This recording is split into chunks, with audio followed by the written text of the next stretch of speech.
E3 2021, another E3 was come and gone. It's something that we always get so excited for. How did you find that this one matched up for you? Did you have it? Was it worth the excitement and all that? Yeah, I mean, I enjoyed it. It's kind of it to me. It kind of feels like it's like Christmas when your birthday is right around Christmas. Okay. You know, like there's some excitement, but it feels like something's being overshadowed somehow. Yeah, that's a good way to put it. I mean, this one it just felt so fractured. And I felt the absence of Sony at this one. I think Xbox had a strong show. I think it was really spread out was kind of a problem because you start off with, say, the Summer Games Fest. And that was a pretty good show for what it was. Jeff Keighley obviously was pretty smart about, like, he brought in big names, even if they had nothing to say. You guys want to hear about Overwatch 2? Yeah, some skins. Shuhei Yoshida from Sony. He's talking about one indie game. Kojima!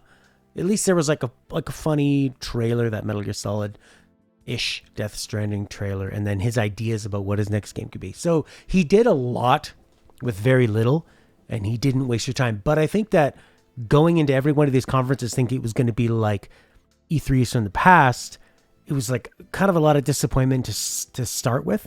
And for me, it kind of felt like the whole weekend of it was kind of off its foot. There were still some nice moments, but I think I watched way too many shows, and the IGN show definitely was a mistake to watch and really further diluted it. Yeah, it really did feel kind of like rebuilding after some kind of disaster. Yeah. Like it actually did kind of convey that well, having had the pandemic and all. Yeah, it was very, very of its time. Not that that's something they wanted to have to convey, but yeah. No, it's very topical. I couldn't even remember if there was an E3 last year or what came out, but I was excited for this one in the way that, you know, something's changed with the pandemic and are going to stay that way. It's like E3 focusing more on the people at home. But I did miss when somebody comes out and you can hear that live crowd reaction and they're teasing something. Hearing that excitement is pretty fun. I definitely felt like we were in need of something to get excited for. Like, it feels like we didn't really have a whole lot coming up that was, you know, that was there for the next year to kind of look forward to in gaming. Okay. And, you know, and also, like, this kind of goes into, like, I don't know how these release dates that were pinned on these games are going to stick, you know, because it's very easy to say, oh, yeah, it'll be next year. And then, you know, things just change. Like, I mean, we've seen that happen in the past year well enough that's like, yeah, we're going to get used to it. So yeah. I just wonder how, you know, in cement these things are going to be. That would be a lot of delays if they do start delaying this stuff more so. But it's if you're hearing about it just kind of piecemeal here and there, I don't know. I think that they might actually stick to a lot of these because it feels like this stuff was all stretched out a bit longer with people trying to rejig how they're going to finish these games and not being as productive with people not able to come into the offices, even in an industry like this where people can generally work from their computers or at home. I mean, you probably need like a pretty powerful computer for some of this stuff, but they can, and there are people that are in a tech field. But I guess we definitely saw that things were stretched out. So was this one going to be a bit leaner because of that? Or is it going to be more of like a build-up, like all the things that they weren't able to show that would have been showed maybe 6 months ago or a year ago, now we got hit with? Because I feel like we saw a lot of games, but not necessarily a lot of big ones. Well, and I was going to say, definitely some of these companies are going to stick better than others. Like, I know Gearbox, they're probably going to hit their dates for their games. Also, like Miyazaki from Software, he talked about how he says, like, oh, I think we'll hit the date for Elden Ring. You know, so very confident. I mean, and honestly, though, for their games, they've actually done a pretty good job. I don't remember them getting heavily delayed that badly. No, they're pretty rock solid, even when they're making 2 games at once. And also, if Miyazaki came out and said something like, it's late because game development is really difficult, he's not going to get any sympathy from any fucking people who've played his games if comes out. I'd love for him to come out and describe something as difficult or too difficult. It would be like, too fucking bad! Get good! He's been torturing us in these games for years. All right, let's go through these conferences. So we started off with the Summer Game Fest kickoff with Jeff Keighley, like I described. What stood out to you there? One of the big ones was... First game, Tiny Tina's Wonderlands. Yeah, you're a Borderlands guy. What do you think of this? Early 2022, this is coming out. I think everybody's been wanting this, basically. I have not. Everybody wanted the DLC for... Well, everybody who plays Borderlands games has been wanting this. Like, for Borderlands 3, everyone wanted the D&D-inspired DLC. Never came out. Obviously, they've just been saving this stuff up. Wanted to release a full game that's sort of centered around that concept. And I love that they have creative freedom to do what they want because they're not tied down to a story. At least not so much. So that's going to be great. I'm pumped for that, and I think they're going to hit their date. It's going to release very buggy. I did notice it was interesting how they also listed Steam and Epic as a release because Borderlands 3 came out on the Epic Store with exclusivity, right? Yeah, very controversial. A ton of people complained.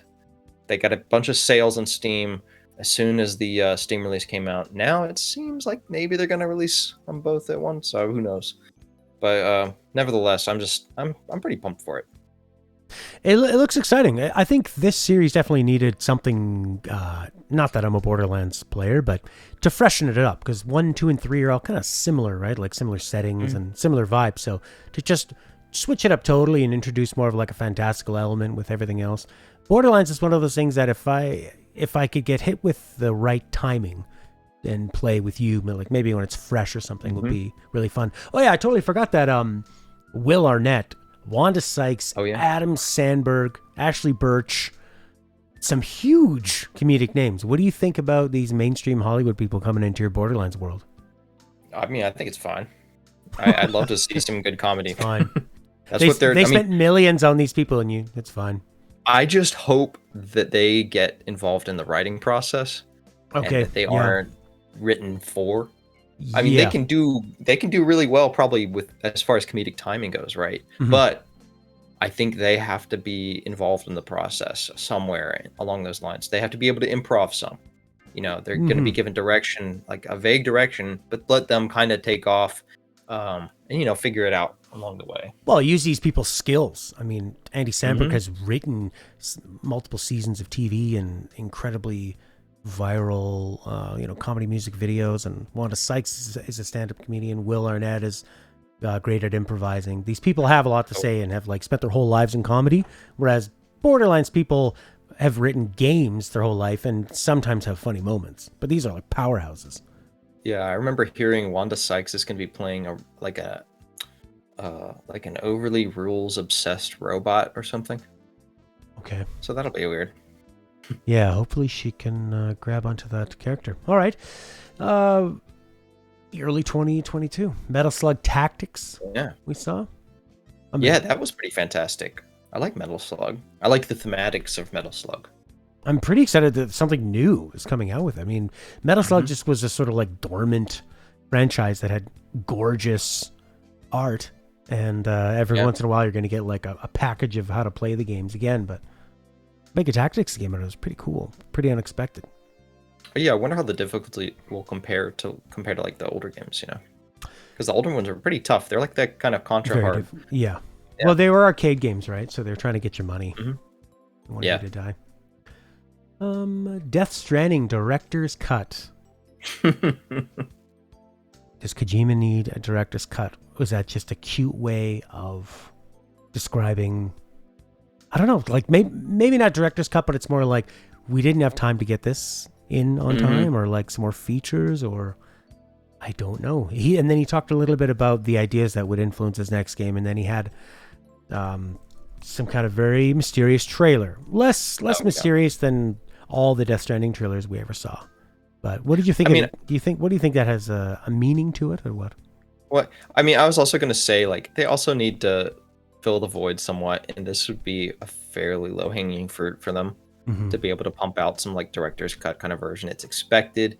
They can take some time and put more content out for it.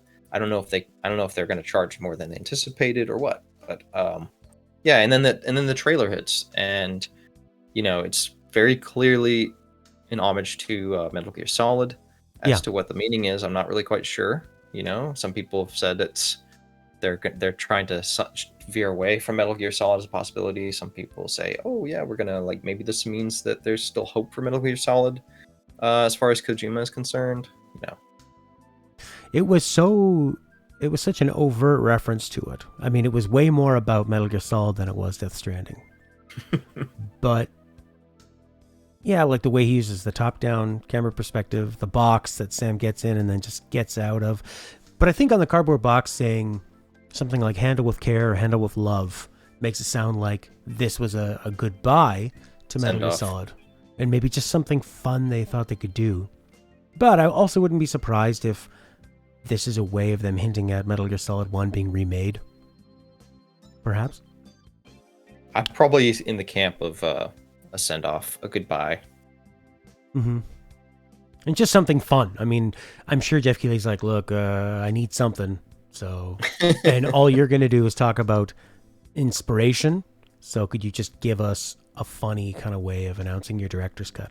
It almost they seems did like rope him in, like to the Tribeca thing. Later, they had him read off like a little bit of stuff along with Norman Reedus. So they still had him in, you know, a few other things.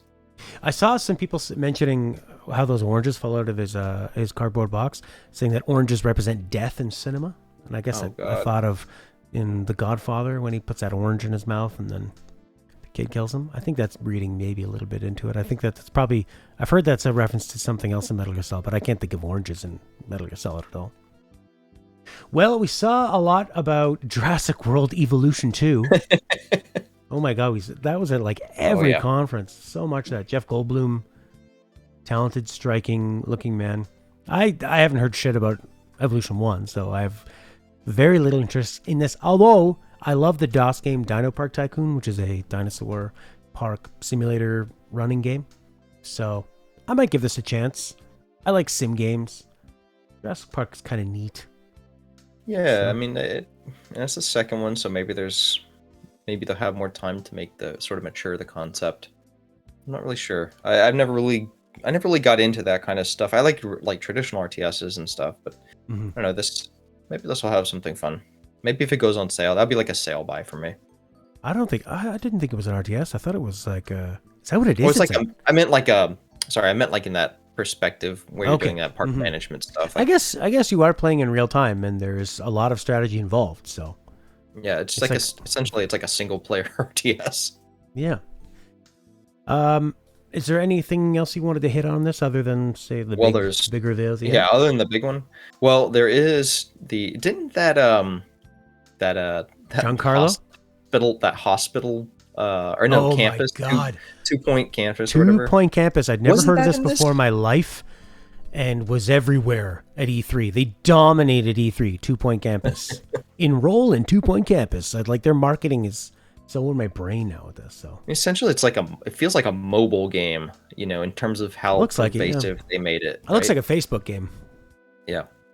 There were a lot of things that came up frequently over E3, and one of them was these sort of sim games and these simulation of hospitals and Jurassic Park and some other ones. Food games came up a lot. There were a lot of trends this year. I think after the pandemic and everyone having a really tough year and a bit, there were a lot of escapism and extremely cute and comfy and cozy games about cooking food, dealing with cats. There weren't a lot of horrifying games. Which I thought people would be so sick of being in their house and cooking, but maybe it's just like a safe thing to do, you know? Yeah. Comfort zone kind of. Sorry? Comfort. There's like a comfort zone kind of thing, I guess, like a blanket. But also, when you come up with a game idea, if you're trying to be topical, it's a really hard thing to do because games take fucking forever to make. So if you at the beginning of the pandemic are like, let's make a game about cooking. People are really into cooking now. By the time it actually comes out, it was like, oh, that was 2 years ago. A lot of it was in the indie space, it felt like. So they're probably using stuff like pre-made assets and such. They can pump out something pretty fast if they want to pay for assets. And, you know, they have time to do all that stuff, like to make, it doesn't have to look amazing. And considering like what Unity and Unreal let you do today, it's you get a little bit more of a bonus from the dev tools now. Okay. Did you want to talk about anything else in Summer Game Fest other than Elden Ring? Let's see. Well, there was no. I was gonna say like there's some big names like Vampire the Masquerade and Rocket League. That's a right. lot of the stuff. Yeah. Oh, and Payday 3 was hinted at when they actually sort of teased the Coach Media thing. Okay. Payday 3 is the Payday series is pretty popular, so they're very tough. But they didn't really go into it very heavily at the Summer Games Fest. And you've got the Overwatch 2 skins. Can't forget those. Yeah. You know, I almost wouldn't have minded them going into more detail of like, because they said it wasn't just a skin. They said like we redid the animation on it, and they said there were some challenges, and I never would have thought of that. So they didn't go so much in depth on it enough to really like convey it well enough. People are just going to look at it and say, "Yeah, it's a skin." Right. Which the impression I got was that it's not just a skin. But speaking of not going into depth on anything, there was that announcement at Games Fest of there were two guys that used to work at I think they worked for Sledgehammer or one of the Call of Duty Treyarch, and they said we started a studio and we're going to be working with Sony. You got any games? No. Got any ideas? Oh. Shooting. Lots of shooting, probably. But actually, they didn't even say like a genre or anything.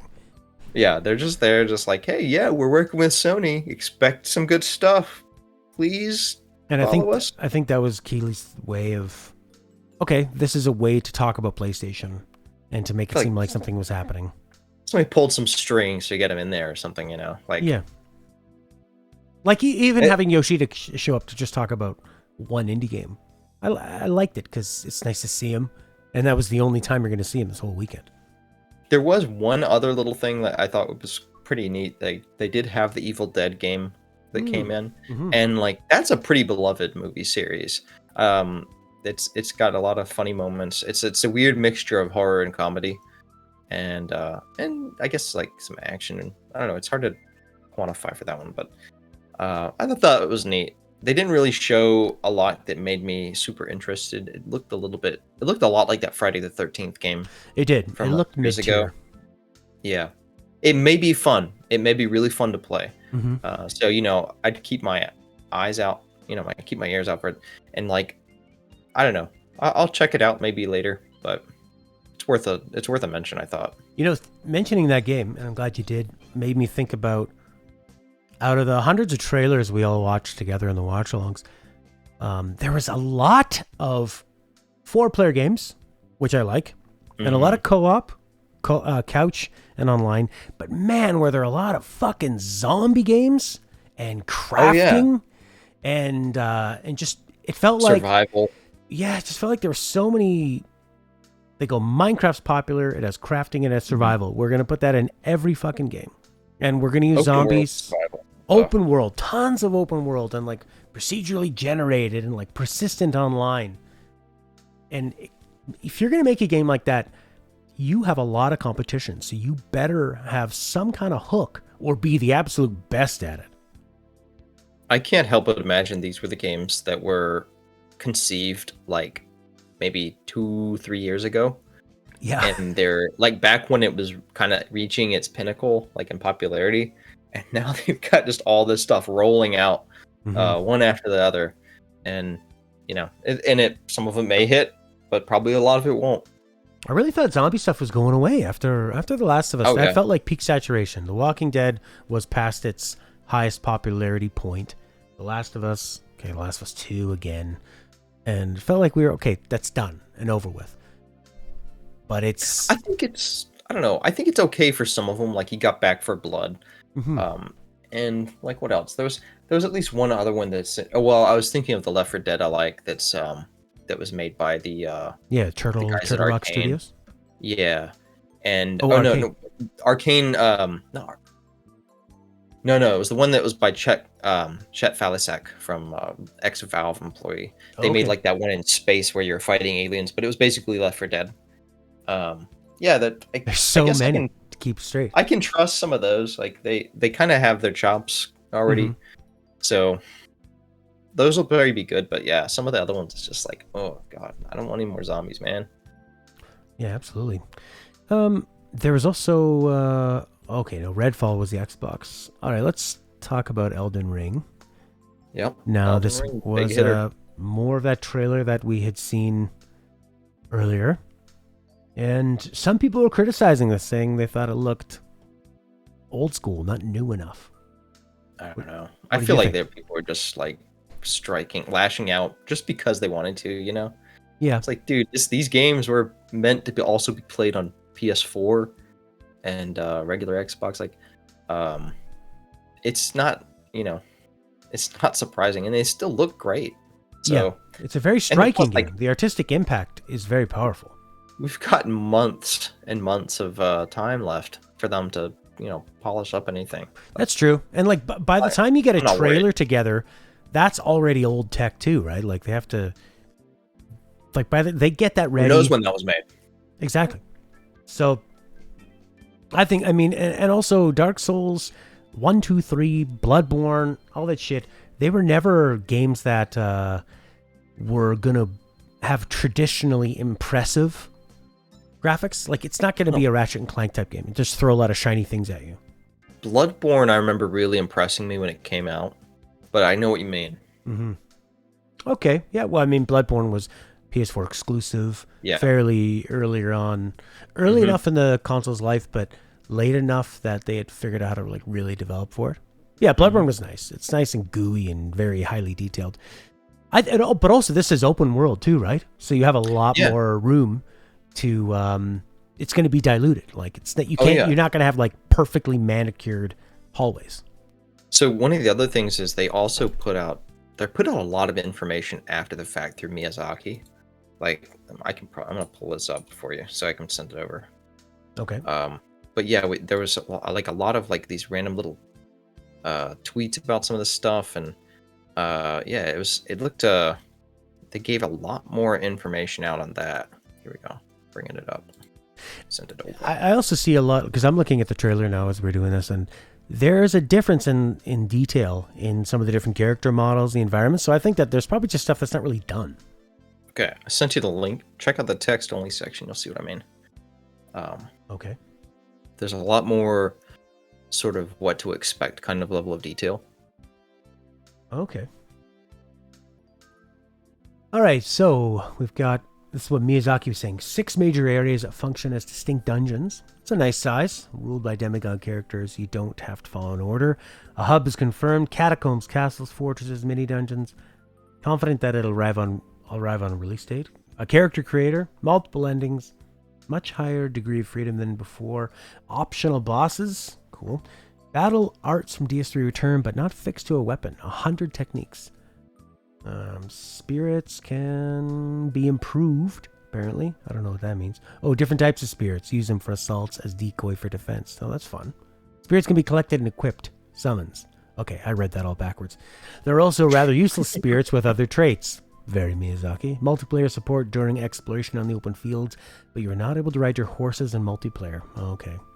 Feel like, what's that space exploration game where they said you were going to have No Man's Sky. I like this next point, though, what he said about Elden Ring. Being more manageable. Okay. Due to the many different options a player has, but there are many tough enemies. More manageable.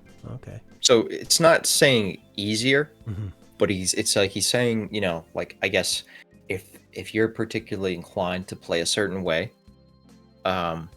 maybe you'll be able to do that better in this game because there's more ways to approach stuff, I guess. Sort of like how Demon Souls and Dark Souls 1 had more of a variety of like shields, light weapons, heavy weapons, magic, ranged weapons.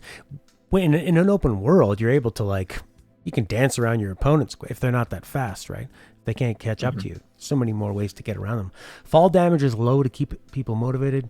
There's a world map. The actual dungeons do not have a map. A crafting system with materials. Miyazaki guesses playtime maybe 30 hours without too many side trips. That's kind of interesting, like trimmed down, as an estimate. That's probably cool. I'm okay with that. That's plenty, I think, for a big From Software game. Without it feeling like it's going to be padded. Asynchronous multiplayer elements return. You can apparently set up groups with friends and give their messages dead bodies higher priority. I love that. That is cool. Actually, because I usually turn the messages off in Dark Souls because I find they're very spoilery. Intrusive. But I would totally have it spammy. on if it was like friends only. Yeah. Yeah. I'd want to see, what do you think about this? What does Lena think about it? Prince. Oh, it'd be so great. Oh, man. Actually, so much of like online play would be way better for me if it was only with friends, like competitive games too. Mm-hmm. Jumping, riding horse, summon spirits of fallen enemies as allies and tag along with them. Stamina bar exists, but less influence. No resurrection, but other systems to keep you in the flow. This is like going to be less Souls-like than a lot of games that are copying Dark Souls. I mean, really, it seems like he's essentially it's just like the magnum opus. It's like he took everything from every other game they made and just mashed all together. Like, this is how it'll be now. Wow. So far, this is like pretty It's promising. getting you pumped, right? Yeah, and actually, there's way more information in here than I thought. Yeah, I got really excited when I saw all this stuff. I mean, I hope it's all true. It's all interviews, I guess, but yeah. But it all seems very specific. Yeah. Combine different skills, 100 total with different weapons, learn magic, more customization, simple stealth implementation like crouch, long grass, sure, online co-op. The central hub leads to the 6 main areas. Each main area is a dungeon. You can tackle them in any order, but there are some limitations. There's also a mainline route you can optionally follow. Catacombs, castles, and fortresses outside of the main dungeons are located in the lands between. Fast travel, cool. Weapon magic can be bought, but most are hidden. That's cool. Because I was thinking, open world games need to have something you can stumble upon. You need to have a reason that it is open world. Either that means you can approach things in a different order, but Demon's Souls did that with the hub. And I need those Breath of the Wild moments in between.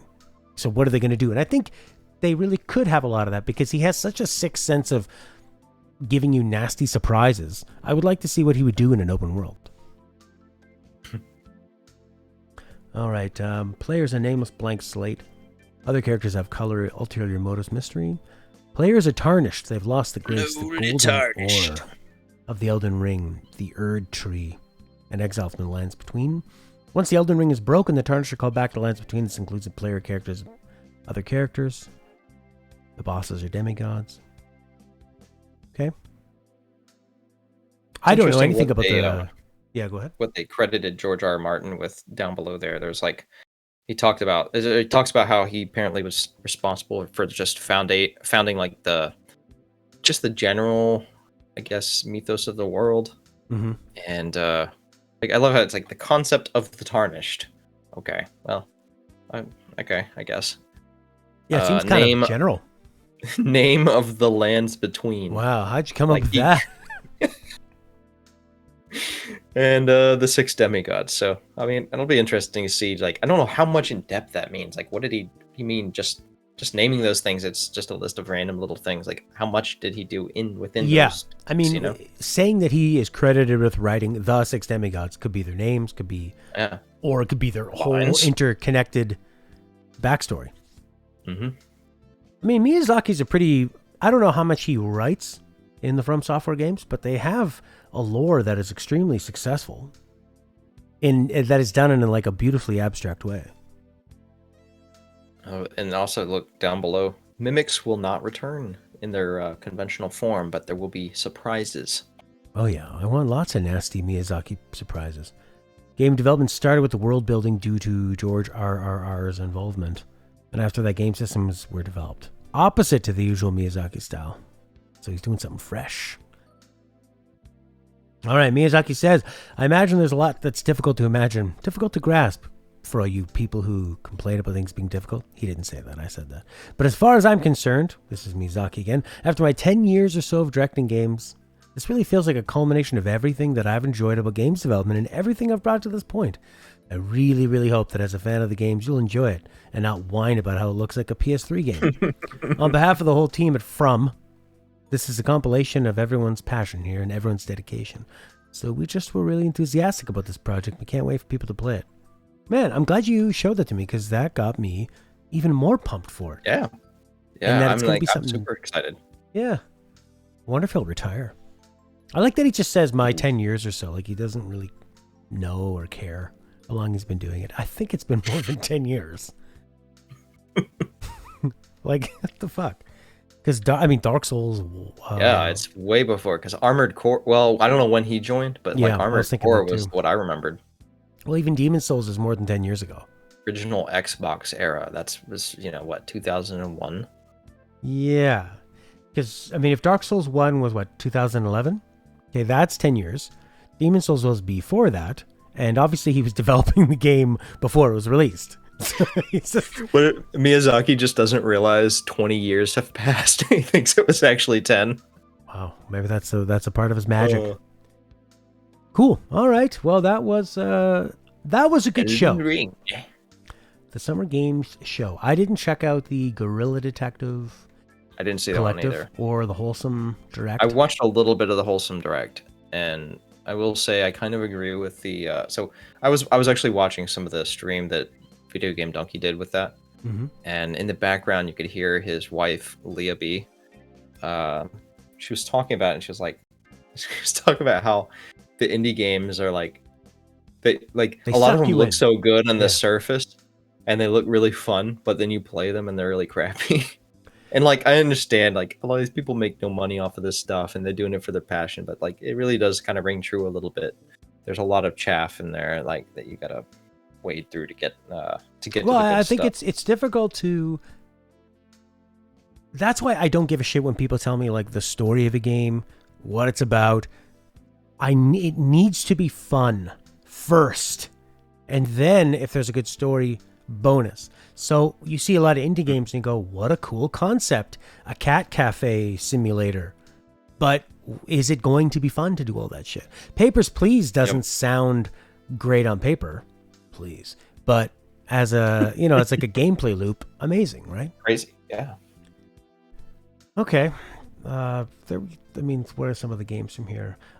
You have a Sims-like house builder called Paralives, a Ghibli-style Stardew Valley-like called Yokai Inn, The Gecko Gods, a lizard starring puzzler. So, lots of kooky games out there. I did not see the Ubisoft trailer, but I saw that the big news was Mario and Rabbids' new game, Sparks of Hope, coming, I guess, 2022 now. Also, I totally forgot. We totally forgot Sable. Oh, shit. Okay. Yeah, let's talk about that. Yeah, Sable, that performance, they did the performance of by Japanese Breakfast of Glider that I thought was beautiful, and it matches the game so well because it's got kind of like this. Well, it has a particular art style. I can't remember what it's actually inspired on, but it has this weird, like, to me, it looks like newspapery comic almost. Okay, I thought it was more like American animation, like Heavy Metal. Let me find it. I'll see what the thing is. So who makes this Sable game? So far, I'm looking at the trailer. Lots of cutscene stuff. Looks like an interesting world. Vehicles, kind of Mad Maxy with a bit more technology. Going around in a desert world. Speeders and stuff. I guess it's going to be maybe open world. I don't know. And Moebius. Moebius. Okay. That's who makes it, or that's the art style? Yeah, that's actually the inspiration artistically where they were trying to get their.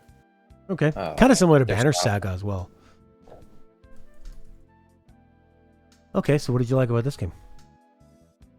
I like the. It looks like a kind of world that's similar to Breath of the Wild in terms of how it would be fun to explore. Lots of stuff to kind of just discover. I hope. I haven't played the demo yet, but that and the music ought to be great, and the character designs look really interesting. You've got this sort of like desert. I like a good like weird desert vibe for some reason. So for me, it hit a lot of like little points where things that I sort of like relish in. Well, it's coming out very, very soon, September 23rd, 2021. This year, this fall. You're going to be playing some Sable, and there's a demo now, so people can check it out. All right. Oh, we also had the Intellivision console. The Nico, I believe it's called. No, the Amico. Amico. 4 colors to pre-order. Glacier White, Graphite Black, Vintage Wood Grain, and Galaxy Purple. Available only at GameStop. So it's a throwback to the Intellivision consoles. I think that this is marketed towards people that think dual joysticks are too difficult. I don't want to go online. I don't want to deal with. You don't want to deal with violence. All the games are directly targeted at families. Every single game that comes on it and is eventually going to be available are all going to be hard capped at an E for everyone. And they're all, it's like wireless control. You can use your phone to hook up to it. The games are like very simple, arcadey, multiplayer games. Just They had something with Earthworm Jim, though. I kind of vaguely feel like Earthworm Jim is like not quite. Yeah, it feels like there's a little bit of that kind of violence in that. Definitely is. I mean, there's no blood or anything in an Earthworm Jim game, but he's going around shooting people, shooting thousands and thousands of bullets. I think that this is a cool idea because I still know people that play a Nintendo Wii. They just like how simple it is. They like that their kids like the games. The controllers work and are big and like there's motion controls and shit. But this thing wants to sell for about $250. $100 now you have to put down if you want to pre-order it, which gives it kind of a scammy feel. Like they're not really, I don't know. You had mentioned, it sounds like they need the money. Yeah, the $100 up front, and then it is a little bit. It's like they're trying to do Kickstarter without Kickstarter almost. Yeah. Like it's like a half starter. Yeah, I mean, I like the design of the console. I like how you put away the controllers in an imprint on the console, and then it charges at the same time. And the controllers look cool. They do, yeah. Like, did you see the LED they have going around the strip as you're pressing the pad? Like, there's just something neat about that. They color coordinate the LEDs in the controller with stuff that's happening in the games. It looked fun. Like if you were, like, especially if you're talking about like party games. Like they seem like they were really trying to push hard for like the party genre. And then they also they had some weird stuff like Echo the Dolphin devs making like an Echo the Dolphin inspired game called like Dolphin Quest or like Dolphin Adventure or something. Yeah, they're going for what's a property that people know that no one is doing anything with because nobody really liked it at the time. I'd be interested in. I see a lot of people in the pictures they have of these models pretending to be a family, pretending to play a game, and they're holding it like an NES controller. So I'm wondering if that trackpad will also function as a D-pad too. It's what? I think it's capacitive, so like you can. Yeah, no, I know it is. I remember them showing the demo. You can So soft. Yeah, I hate soft controls like on cell phones. That's not really great in terms of like actually having intense games. But I think it still offers some interesting stuff. Like it's a little bit close to the Ouya to me. Like it kind of has the vibe of the Ouya. The failed $99 little console that just ran Android, so you play phone games. I mean, at least it had the idea of being like cheap if it's going to be accessible. But at that point, you're just going to play phone games. I'll just have a phone. You know what I like about this is that everybody can use a phone at this point, from kids to the elderly, right? So it's just their gamble on making this controller. It looks like they put a lot of money into this controller. Like you're saying with the LED screen and the different elements of it, is that going to sink them? Are people not going to want to pay $250 to $300? Because that only gets you the two controllers too. It's almost like, why didn't they just make the controller and like that would be it? Like you connect it up to something else that plays the games. Like I'm sure it's just playing the game on some kind of sort of like generic hardware, right? Like that's it's just true, yeah. Either and it's just like an Android device, or it's going to be something running Linux probably. And you could do it with like a PC. You could probably, I don't know. It just seems like something that could easily run on like a smart TV or on a PC, maybe even a console if they like had an app. But I'm sure that Sony would never allow that. But yeah, it just seems like the controller is the main like. It really is. Oh yeah, everything went into it. Like you're saying, I'm just looking at how they'd use that wheel and how you can push down, and it's pretty sophisticated tech. But if I was at some kind of a random party with a huge variety in ages, like somebody's birthday, and there were multiple generations of people there, I would be pumped if somebody brought this thing out. I'd want to cycle through a whole bunch of games and just because it's pretty rare to play these kind of games with people. I mean, that hasn't happened since, not by people, I mean non-gamers, right? That hasn't happened since the, Wii Bowling. So they could be a good idea, but the price point is going to be difficult. And like, how many games are you going to get? Because you start off with a certain amount and then you buy the rest for like $3-5 after. They want that Wii market. Yeah, that's definitely it. But will there be enough of an install base to convince developers to make games for this thing? Or will, because they're kind of specific games. There are a lot. It looks like basically slightly above what I think of when I think of mobile games. Yeah. Oh, they did make a point. I did watch some of their presentation. They made a point saying that their games do not support DLC, right, or microtransactions whatsoever. Like, they don't even have that option. They don't have the APIs for developers to hook into to do anything like that. So I kind of like that. I like that from like a family perspective. You're not going to have to worry about your kids downloading a bunch of crap and paying for it with your credit card. That seemed like a great point for a family to me, especially if the kids are not like, they have to hit a certain age range, like between maybe between 5 and 10, something like that. They really get into it, or maybe even 5 and 13, just before teenage years.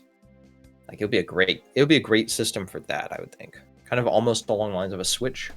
But, and you're like, people that also, they maybe they're 40 or 50 years old or older, and they know that they also have physical games as well, where you take a card and you just like tap it. So people that maybe grew up playing Pong and this kind of shit, and then wore out. NES, dual joysticks, forget about it. But this could be a big thing for them. Where they go, oh, look at this. But they do have a lot of those older, kind of like the way you have the NES Classic Mini. They do have a lot of that stuff for people that literally want those old games. So yeah, we'll see if they can find. Oh, they're also going to put on a whole bunch of those classic games. Oh shit. Just as I'm saying it, I'm seeing the trailer where it's like all those old games are now remade. I think this could work. Yeah, it's like a sleeper hit almost to me, a little bit. Like, I'm kind of excited for it in a way, but I'm also a little bit pessimistic because I have a feeling it's like, even though as good as it is, it just won't cut it in this environment. Not for game. Like, I don't see hardly any hardcore gamers going after it, but they could just tap into a market that goes, oh, okay, I know these, cool. But are they going to drop $250? I could see them selling this in like a Kohl's or a Target. Oh yeah, this will be at the grocery store. Yeah, this will be the impulse item. Could be a lot of Christmas presents. Got your video games, Grandpa. We can finally play because I don't want to talk to you. Like, if you've ever been to a Kohl's store in the States, that is like the perfect place for this kind of thing. Like, that is exactly where you find like all those multiple game in one units and everything. That's where you find all the as seen on TV stuff. Yeah, I think it's got a shot. When I first heard Intellivision was making a console, I thought, you're either going to make a really cheap one that just repackages your old stuff. I didn't think they were going to go all out. So when's the next Jaguar coming out? Yeah, I wouldn't mind playing that Alien vs. Predator game from the original Jaguar. All right, we still have a lot to get through, so let's keep it moving. Let's go day 2 of E3, unless you let me know if there's anything in day 1 I missed. But was there anything else we wanted to talk about in Ubisoft? Brawlhalla and Teenage Mutant Ninja Turtles crossover, Watch Dogs Legion Bloodline DLC, Rainbow Six. Oh yeah, Rainbow Six Extraction. I wouldn't mind seeing that, actually. This is they were going to call this game Rainbow Six Quarantine, and then something happened and they felt like they should change the name. So I think this is going to be like a P versus E Tom Clancy shooter, and I think you're dealing with like fucking aliens. I'm a big fan of Rainbow Six Siege multiplayer, and a P versus E could be nice. It's weird that it's not its normal, really serious, realistic, grounded universe. I haven't really gotten into it myself. I've seen some rough footage of it or something, but yeah, I don't really know a lot about it. For this, I'm going to be more excited when it gets a little bit closer. I guess like let's move on to straight to Bethesda, Xbox. Yeah, Xbox and Bethesda. The big boy. The big boy. So Starfield has a. This was interesting. Starfield finally gets a trailer, but it's a very, very teasery trailer. And it leaked like, I want to say like an hour, or it's like between 30 minutes and an hour before the event started. People found the trailer. Okay. Started distributing it. That's nice. And but it's coming out November 11th of this year. So there really wasn't a lot to go on. No, it's next year. Oh, is it really? They got that wrong. They got that wrong? That's 2022 on the oh, okay, that makes a lot more sense. Yeah, it's not coming out this year. Let's confirm. Oh, yeah, November 22. Okay, so they got fucking tons of time. Well, they didn't really show much in this trailer. It's... November this year, for what they've shown, that would be very worrying. Yeah. It's going to be in space, so it doesn't really look like a Fallout game. It doesn't look like an Elder Scrolls game. It looks like a brand new engine. I've heard it plays, or well, it's designed to follow a Skyrim sort of exploration pattern. Like, that's what you're expected to kind of do, but beyond that, I don't really know too much about it. Okay. Yeah, well, I mean, who does? There's nothing really to tell. It was a lot of cinematic cutscene-y stuff, so I mean, I'm glad they're doing something new. This is their first new RPG franchise in a very, very long time. Maybe like 25 years or something, I read. Yeah, like visually though, it looks very grounded to me. Like the design of the spacecraft, the design in interiors like that. Yeah, very industrial look. Base they had where they are landed on like some kind of moon or some kind of planet somewhere, and no atmosphere, but like it looked, the industrial look. It didn't look like that Mass Effect kind of sleek. The ship kind of had the exterior that looked a little bit closer to that, but it's not like that really fantasy. Everything looks real sexy kind of look in space. This is more of, like you said, the industrial side of space, something closer to what we have today. Yeah, it looks like it's built by humans that are actually worrying about engineering and getting this thing off the ground, and it's going to be exclusive to Xbox and PC. I didn't see and it's going to be on fucking Games Pass. The biggest thing I came away from this Xbox conference was that there are a lot of games that are going to be on Games Pass day one.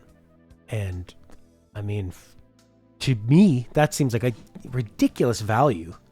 Like getting Halo and Starfield are going to pay for that for at least a year, more than a year's price of that.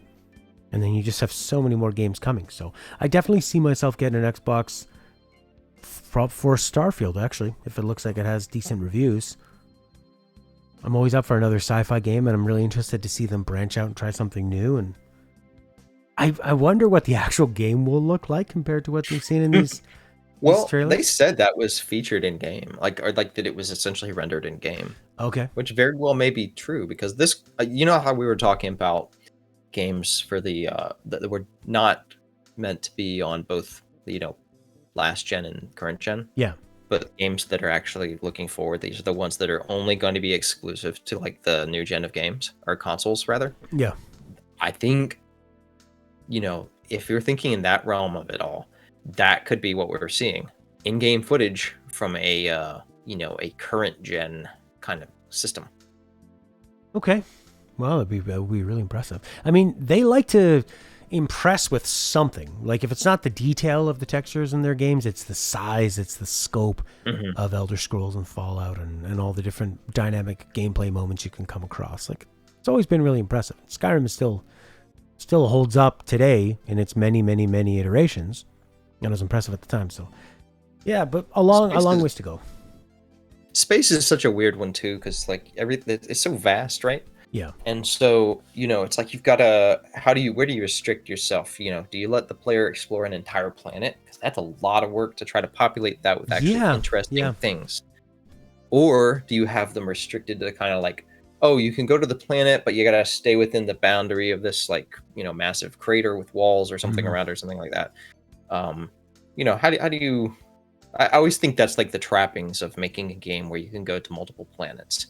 Like, how do you make it feel limitless while still also having limits, that are inevitably going to be there? Yeah, that's true. That's going to be a huge thing. How are they going to? Is it just going to be?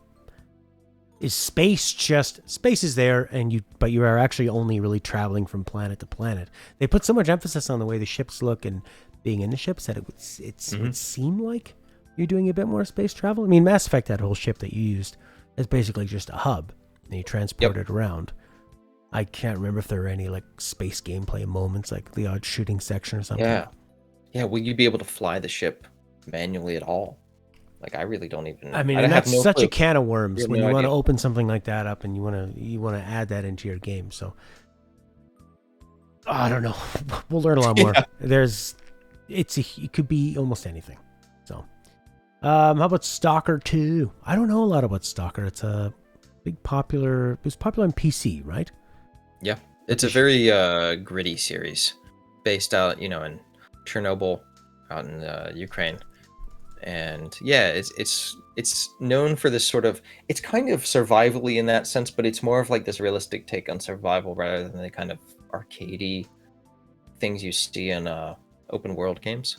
Okay, but you've got like real inventory management, kind of like in Resident Evil, where you have to fit stuff in your backpack.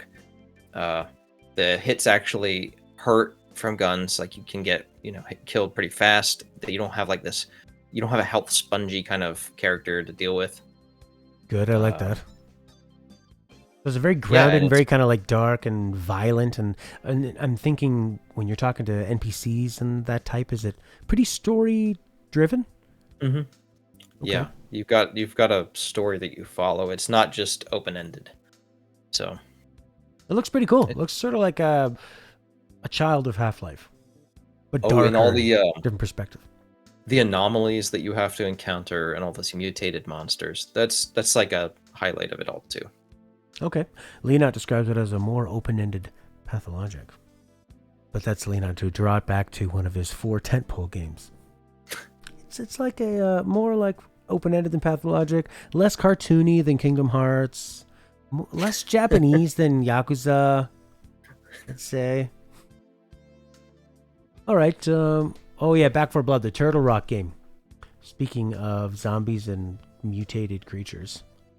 Stalker 2 looks cool. And Stalker 2 is Games Pass as well. See, there's another fucking reason for me to... I feel like everything is Games Pass, right? I don't think there was a single thing that was not Games Pass. Over 20 of the games were all Games Pass, and all the big ones and all the ones that all of their games, the Xbox, like first-party studios and stuff, and then the studios they own, and then a ton of other ones that are going to be on PC and console. Yeah, because I don't remember. Some of them might not have been. PC and Xbox. TBA ones, the ones that are not, the ones that are too far off. Yeah. This is like few, but most of them, almost all of them were, it seemed like. Yeah.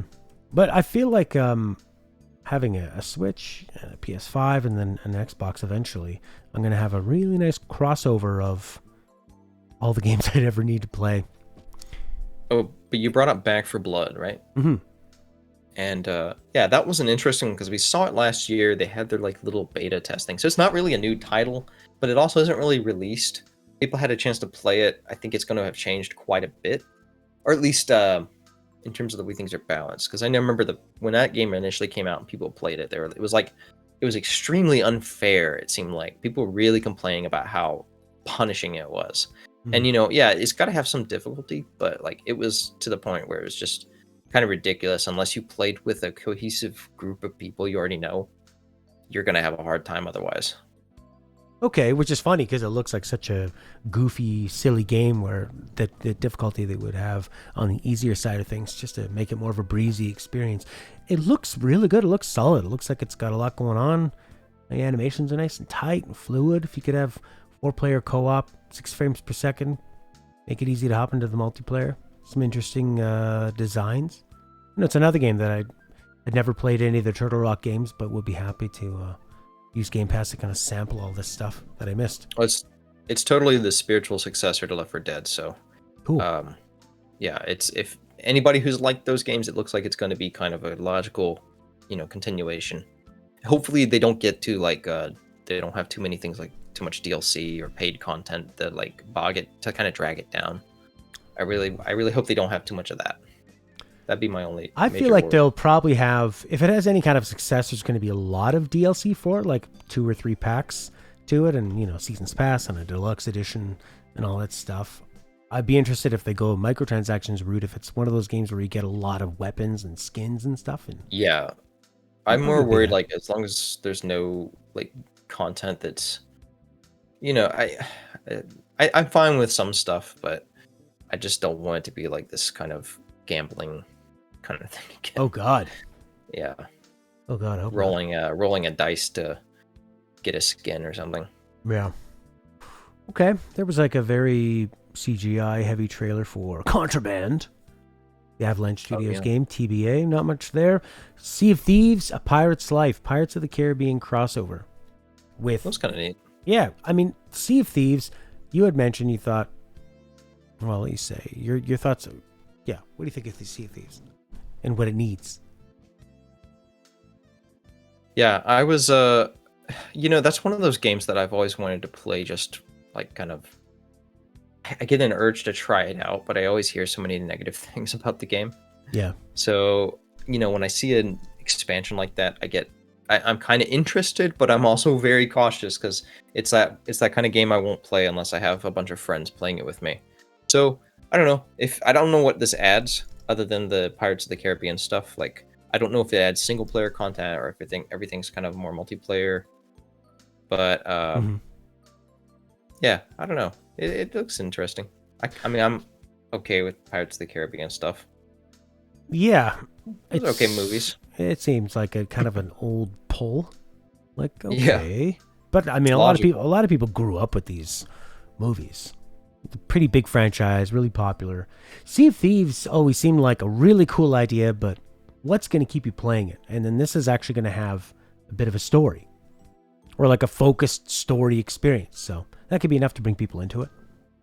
Mm-hmm. Yeah. Okay. Oh, shit. Yeah, and they show Battlefield 2042, which we've already seen.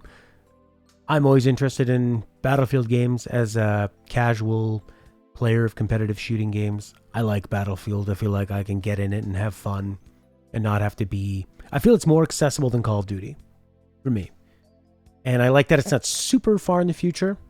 And I want to see those big skyscrapers get blown up.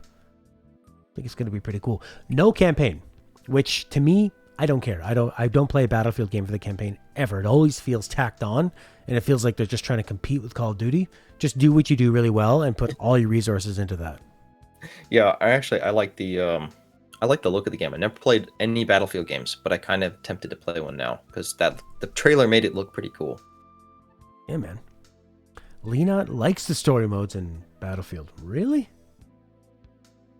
Okay. Also, I want to bring up the one of the things that Donkey said about this. Okay. He was commenting about Battlefield and Halo being the popular games again.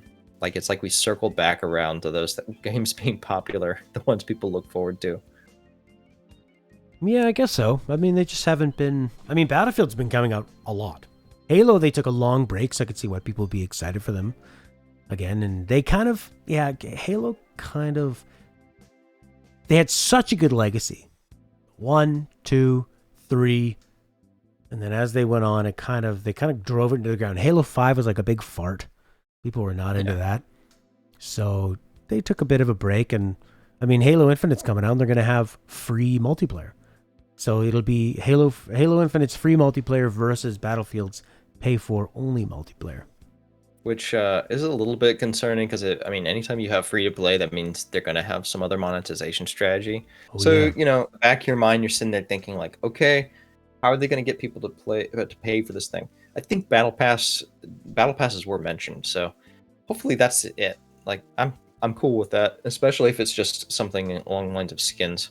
Other than that, like Halo was one of the games I really liked to play on Xbox. Like that was something I kind of missed. I've missed like a good Halo game for a long time. Yeah, I mean, well, you think of Destiny, how fun that is. That bigger, floaty, slower combat with interesting guns and an emphasis on co-op play. Just 2-player co-op, I think, is the real sweet spot. We're seeing a ton of 4-player multiplayer co-op games, but just you and a buddy or more. Actually, I don't know if it was 4, but 2 to 4 is great. Yeah, that if you can be modular like that, I think that's really nice. All right, Hades coming Xbox. Party Animals. Oh yeah, Party Animals was pretty neat. Yeah, it looked like a pretty cute game. Building off the success and appeal of Fall Guys. Gang Beasts. Yeah, Gang Beasts. It was based on Gang Beasts is what it looked like to me. Very much inspired by that. In terms of the actual, gameplay. I like that, the way they sort of seem like lifeless, brainless, like animated mannequins, the way that their heads kind of flop around, the way that they're pulled around. It's got a real cute aesthetic. And if you can have some interesting mini games, well, that's all you really need. So the game looks pretty fun. Kind of reminds me also of Poi Poi for the original PlayStation 1. Slime Rancher 2. I liked Slime Rancher 1 up to a certain point until it felt like it became more busy work than being able to level up and automate things. So if they could iron that out and have the pacing of that game better, have more of a good sort of like ramp up, I'd be into it more. Atomic Heart. This looked really good. Oh yeah, that's one I've been kind of following for, it feels like forever. Well, it feels like 2 or 3 years at this point, where I remember seeing a trailer come out, and then it feels like I didn't hear anything about it for like an entire year, and then I finally hear like a little bit more, and then it goes dead again, and then we get a pretty big trailer, at E3. Yeah, made by Mundfish.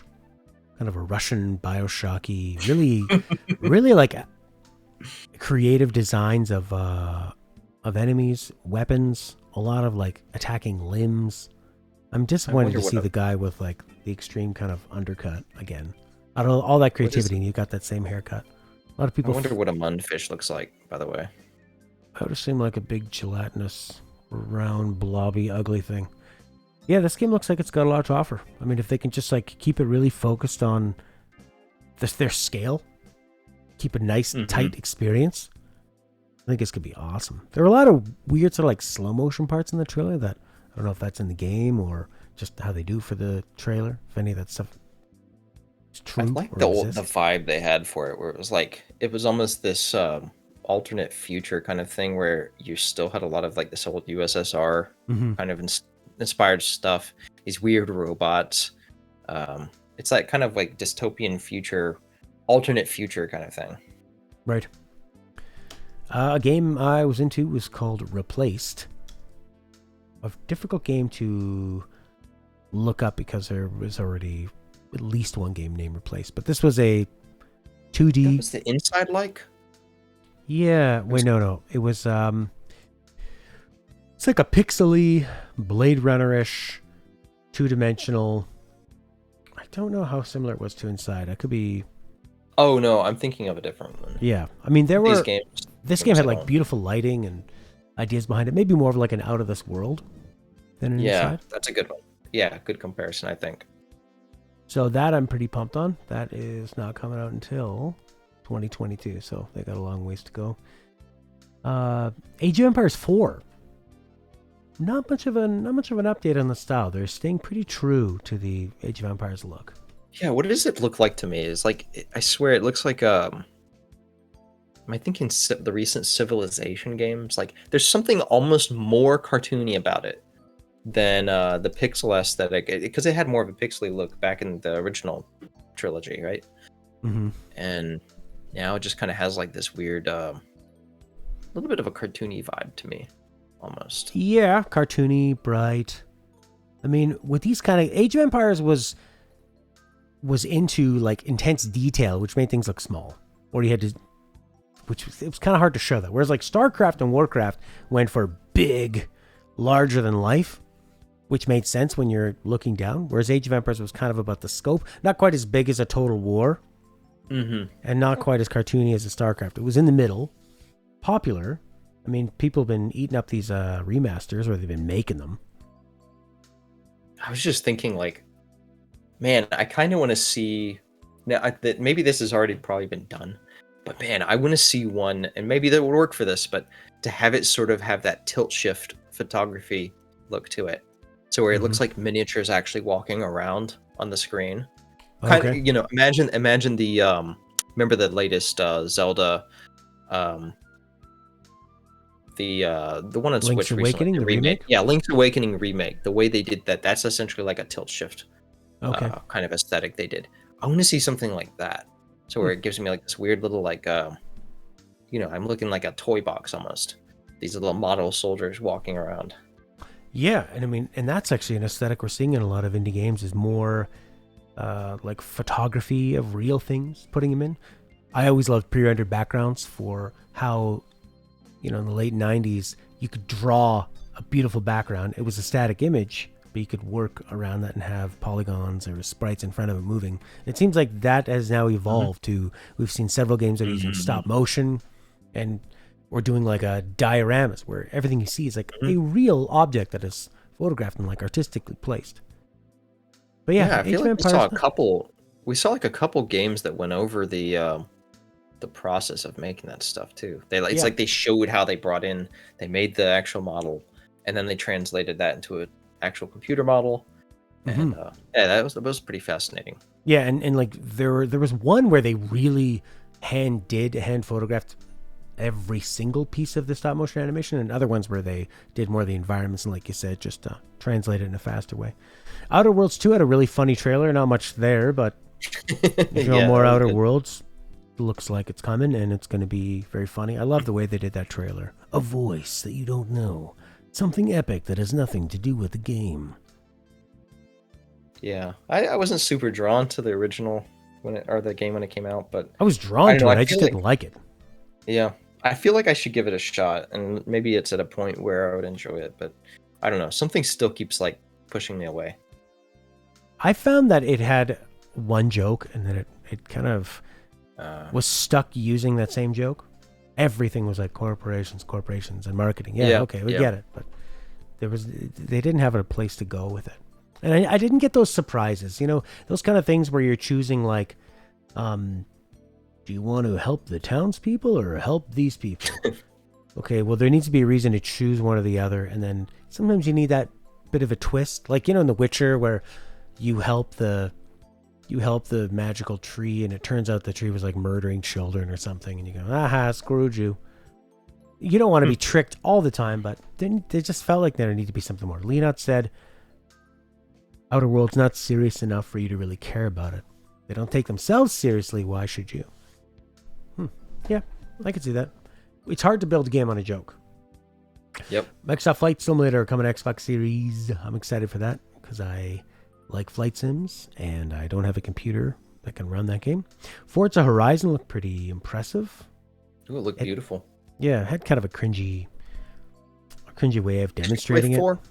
Have you tried 4? No, I haven't tried any of them actually. So I played 4 a little bit. When did I have it? I had it I think I had it a couple times when I was on Games Pass, maybe. I had access to it at one point for a demo. I remember they had a demo when it first came out, and then I tried it when I had Games Pass for a little bit, when they had that promotion.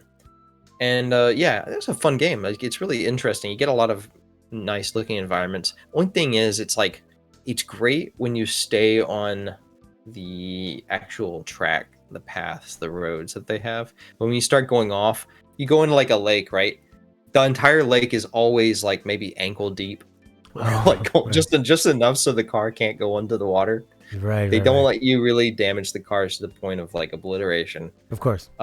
This there's isn't some things Destruction about it. Derby. This isn't Burnout Paradise. Yeah, they try to give the auto manufacturers like a little sense of dignity, I guess. It might be in the contract. Don't fuck up our cars. Yeah, I have a feeling. And also, that's a whole other thing you have to model too. If you have to model damage. Yeah, yeah, and that can be pretty rough. There's ways they could still do it better and still maintain the performance, but yeah, if you stick around and just enjoy the racing aspect and you want to do it with friends, those are great games to get into. So I think 5 will be pretty awesome as well. And the fact that they have all these manufacturers and all the real cars actually in the game, and they look wonderful. Yeah, people really like that. And a big announcement was Arcane, new game. So Microsoft bought Arcane, the makers of Deathloop, Prey, Dishonored. Harvey Smith is the head of that studio, a guy who worked on Deus Ex 1, directed Deus Ex Invisible War, and of course Dishonored and Prey. So Redfall is what it's called. It's coming out summer 2022. Deathloop ended up is still going to be on the PlayStation, even though Microsoft bought Arcane. I guess they can't revoke the contract. But this was a little different, more of an open game, playing multiple characters. Well, I couldn't tell quite how. I mean, we got to see some stuff from the trailer, right? But it was a lot was left to interpretation because it was no real gameplay. Yeah, I don't know if anything was rendered in an engine at all. I have a feeling it was all cinematic. Yeah, and but from what it looked like to me, that almost looked like it had a Left 4 Dead aspect as well, because it was like about 4 characters. They had unique abilities, and you're going up against a bunch of vampires, or at least in the trailer, it was a bunch of vampires. I don't know if that's going to be consistent everywhere, and if they are real vampires, or if it's some kind of like, oh, they're vampires, but they're actually this other thing with a unique name, that whatever. So to me, like, I'm thinking Left 4 Dead. I'm thinking vampires are going to be everywhere. You're going to have the vampire minions and these bosses. And, if it stuck with that kind of formula, I'm good with that. I mean, Dishonored and Prey had open areas, and they did them pretty well. And they handled enemies from like mobs of small. They never usually did a large amount of enemies. They were always very thoughtful of the enemies in those games. So I'm thinking that they'll probably have these vampires be like more powerful than, say, like a mob of zombies. And then the fun thing, and then it's like cults. These cults follow the vampires. So you'll be dealing with the cult guys, and then probably like a few vampire lords. And then the big thing that's interesting in Arcane games usually is in Dishonored, it's the different powers and how you combine those, and like with physics and stuff. And then also in Prey, it was like all the different guns and also the powers. So watch, we're gonna get a turn-based strategy out of this. No. They're also going for this sort of like old-timey, like the oh yeah, great. Deck builder. Buy packs now. We'll give you a deal if you pre-order them. Get an extra 2 packs. I mean, I like turn-based strategies just fine. Like Lena was saying, can be fun. This is not what the game needs. They do not need to be a turn-based strategy. No, like this company, these developers are good at ability-based combat with a lot of character and combining stealth, action, and having 4 people in a party. That's more abilities, more things you can combine. So I think it's a really good template for them to start with. And then we'll see. Summer 2022. The more online co-op PvE type games, the better. I want that. I want to be able to play with my friends online. And not have to feel like I'm in a competitive setting. So I can just kind of relax and actually have fun, not feel stressed out playing. And I'm assuming it's going to be, they'll probably have crossplay with Xbox and PC. They're not like Sony. We're just so Nintendo Switch. Yeah, sure. Play it in 240p. All right. That was most of the Xbox show. I came away thinking the Xbox show was pretty good, and I think they did a good job of showing off what they have to offer with Games Pass. Square had one. They showed off Marvel's Guardians of the Galaxy, Eidos Montreal's new game. Eidos worked on Deus Ex Human Revolution. They worked on Mankind Divided. I think they did a Tomb Raider game in there. And this is their game after they said they were going to take a break after Mankind Divided, which I didn't think was a very strong game. Good gameplay, not a great story for that epic franchise. This game looked like it had a heavy emphasis on story, on choice. Yeah. But then also was a third-person party-based combat game. I don't know if the combat's going to feel super great, but if they can find a way to make that interesting, it could be a pretty nice game. Yeah, it looked like one of those very middle-of-the-road kind of games for me. Like, it's going to be enjoyable enough not to hate, but not enjoyable enough to keep my attention. So, I mean, especially not to buy it on release. Yeah. But, yeah. They did a real deep dive on it. Like, they're pretty confident, and it's coming out October 26th this year. like Leonard said, exactly. It's just like Marvel movies, you know. Mm-hmm. It's gonna be that thing that kind of where it leaves you feeling kind of hollow inside afterward. Yeah, I didn't really gel with the main character, Peter Quill. You have a lot to live up with when I really enjoy the Guardians of the Galaxy movies, and those like they're cast so well. So to replace him is going to be tough. Oh god, I just remembered the situation they had with the music in that game. Oh yeah. They replaced. That was pretty classic right there. They replaced all the music with this like really like goofy J-rock kind of yeah. Oh my god, yeah, that was the big trend this year. Was they're finally cluing in that people are streaming it and watching it with their audience. So they go, oh shit, but they don't want to get copyright strikes or copyright. And Microsoft was good. They bought their licenses, so you can play it. You can play all those. Microsoft's like, we have a lot of money. Jeff Keighley did the same thing with the Weezer performance, let people know before they muted the stream. But this one was funny. Square gave you, it looked like they came up with a really last minute. Here's some DMCA ones. This was the only one that even had replacement music. And it was very generic. It was the same generic J-Rock song, which is, I'm assuming, replacing like classic 1970s FM rock, like classic jams. And then for the rest of the games in their presentation, they just remove the music. Right, an aspect that's integral to the character. Yeah, like you don't even get to see in the trailer. No, and what they replaced it with was nothing similar to it at all. I haven't actually checked, but like I'm assuming they uploaded the trailer to the game on YouTube after the fact.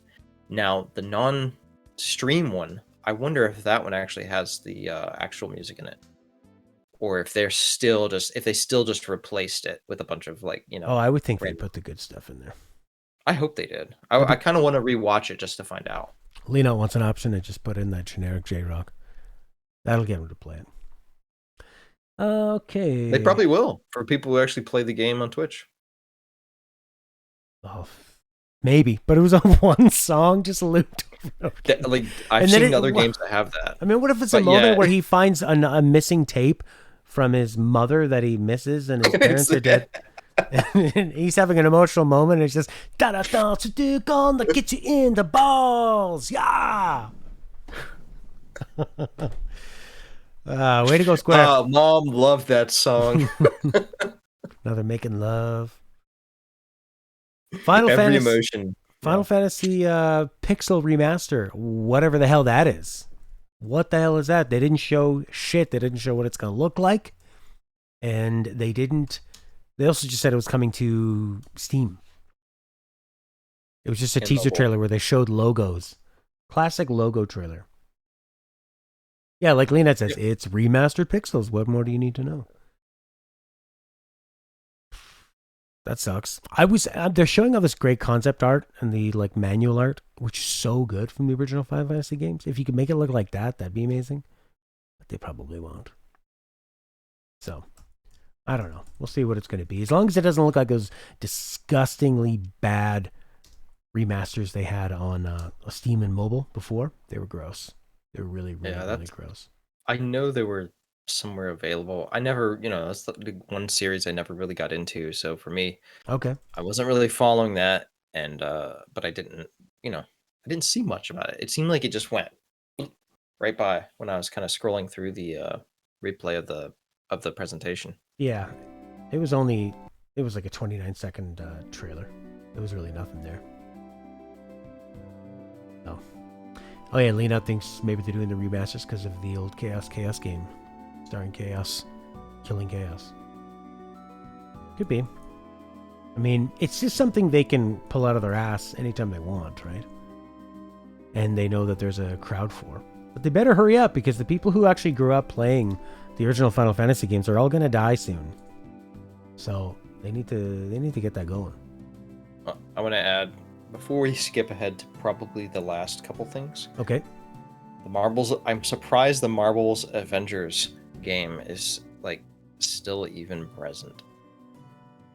Oh yeah, they were adding some DLCs to it. I mean, they must have invested so much in it that they and you know what? They probably already had that DLC. They probably did, yeah. Yeah, just holding back on it. Man, everybody thinks they can make another Destiny. Oh my god. Yeah, Marvel's Avengers expansion Black Panther War for Wakanda. August 2021. Oh, yeah, it's coming out soon. I feel like I can count on my hands how many people are looking forward to that.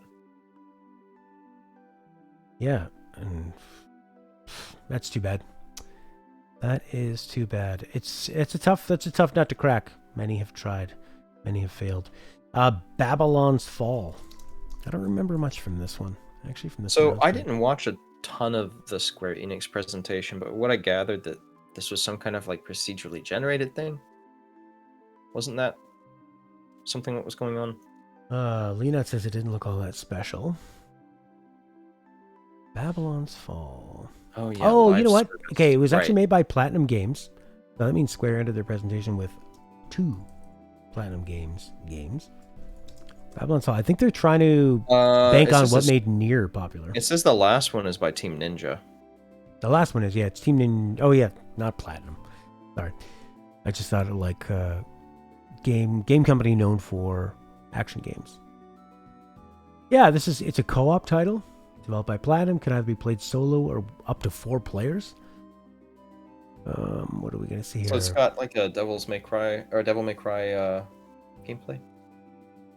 I'm not seeing much gameplay in this this trailer.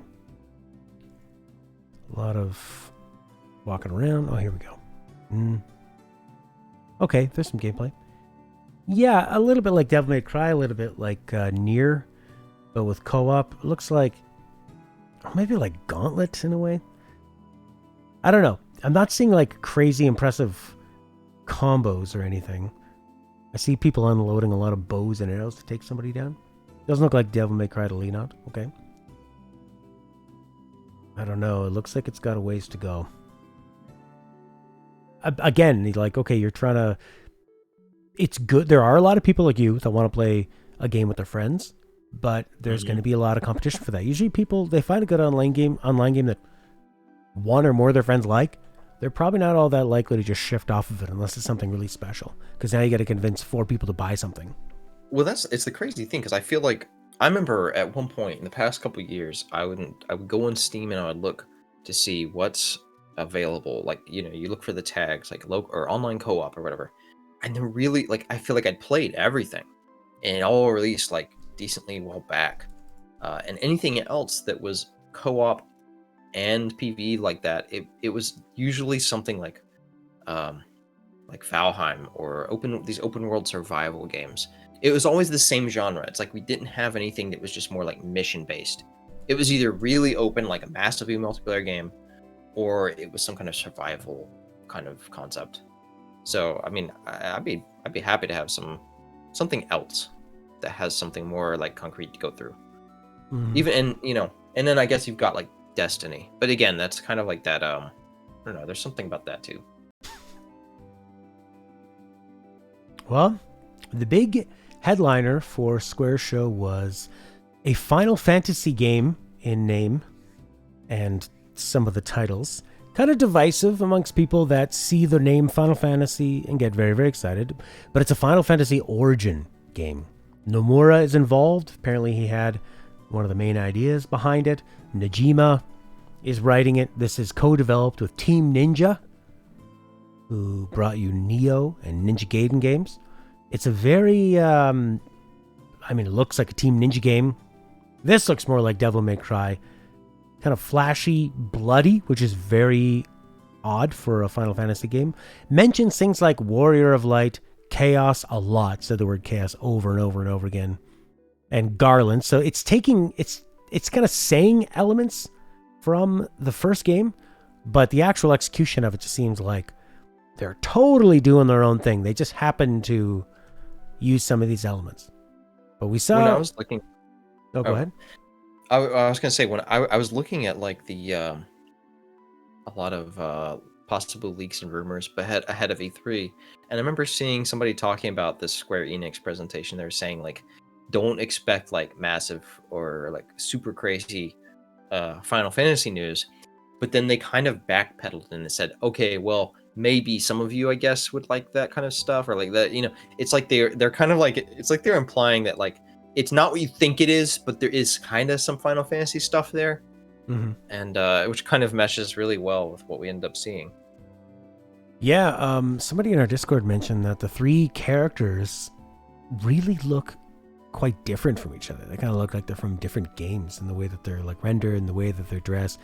Like the guy standing next to him looks really it looks like a guy cosplaying as Lightning from the Final Fantasy 13 trilogy. I remember seeing this photo, and the guy in the middle is in like a dress shirt. Yeah, exactly. He looks like Brian Fury from Tekken. Like really short gray hair. He's wearing a very sort of like soft cotton t-shirt. It's I think people put way too much stock into the name that are saying it's Final Fantasy. They're saying a bold new vision for Final Fantasy. Does that mean that they're really going to be drastically changing their Final Fantasy going forward? I don't think so, unless it's incredibly popular, maybe. But I think you're seeing with Final Fantasy VII Remake doing crazy Kingdom Hearts things, and this being a heavy action game with Team Ninja. Final Fantasy 16 is like looks way more traditional and buttoned down. Leonard is saying it's aiming to be mature and bloody too. Okay, I mean, I get mature as in the way Final Fantasy 12 is mature, in way like mature people might discuss things, and it's more like heady and thoughtful. Whereas, like, I wouldn't say that this looks mature. This looks more like juvenile. There's blood and it's dark, but I wouldn't say it looks mature. I was thinking like intellectual discussions on Reddit or something. Okay. Like that sort of pseudo-intellectual, like, you know. I was watching a scene from the Ninja Turtles movie in 1990 where Shredder fights all the different turtles, and I saw a guy break it down like he used these against Donatello because of this and this against, and it's like all total bullshit. Leonardo was using feints, so he did this style, and people were like praising this guy's breakdown of it. Like, he's just, there's something about fighting styles and wars that people really like to geek out over. There's all kinds of shows for that on cable TV. Yeah. Well, this, I think the best thing to do is obviously you look at a trailer and you get a sense for, is this something you care about or don't? There seems to be a lot of people that are either really excited about it, really extreme reactions because it's on the internet, but some people thinking it's, I don't know, bastardizing Final Fantasy or something. To me, it just looks like something I don't want to play. I don't really like that combat style, and I really don't like Nomura and Najima's way of telling a story. Leonard is saying that Leonard read somewhere that the engine version they're using for the build is broken. Now, there were those problems with the demo that's out on PS5 people weren't able to play, and you were saying people thought that it was actually like reskinned Neo enemies, so like really using that Team Ninja engine and just going over it. So, I don't know. Definitely doesn't look like anything I'm interested in, but It'll be funny if they compare the animations and they're like, you see them like side by side, one by one, doing the same get-up animation and stuff, you know? oh my god, probably. All right, that was a Square show. Warner Brothers had a Back for Blood showcase. Okie dokie. The PC gaming show. I think I was gonna say PC gaming show was pretty good. I thought. I mean, very corny, but like, you know, they had that whole like spaceship, you know, guy on a spaceship telecasting the show, and then there's like the person in the mech on the ground, and I don't know. It was kind of neat. I find that it felt like a Saturday morning kind of thing.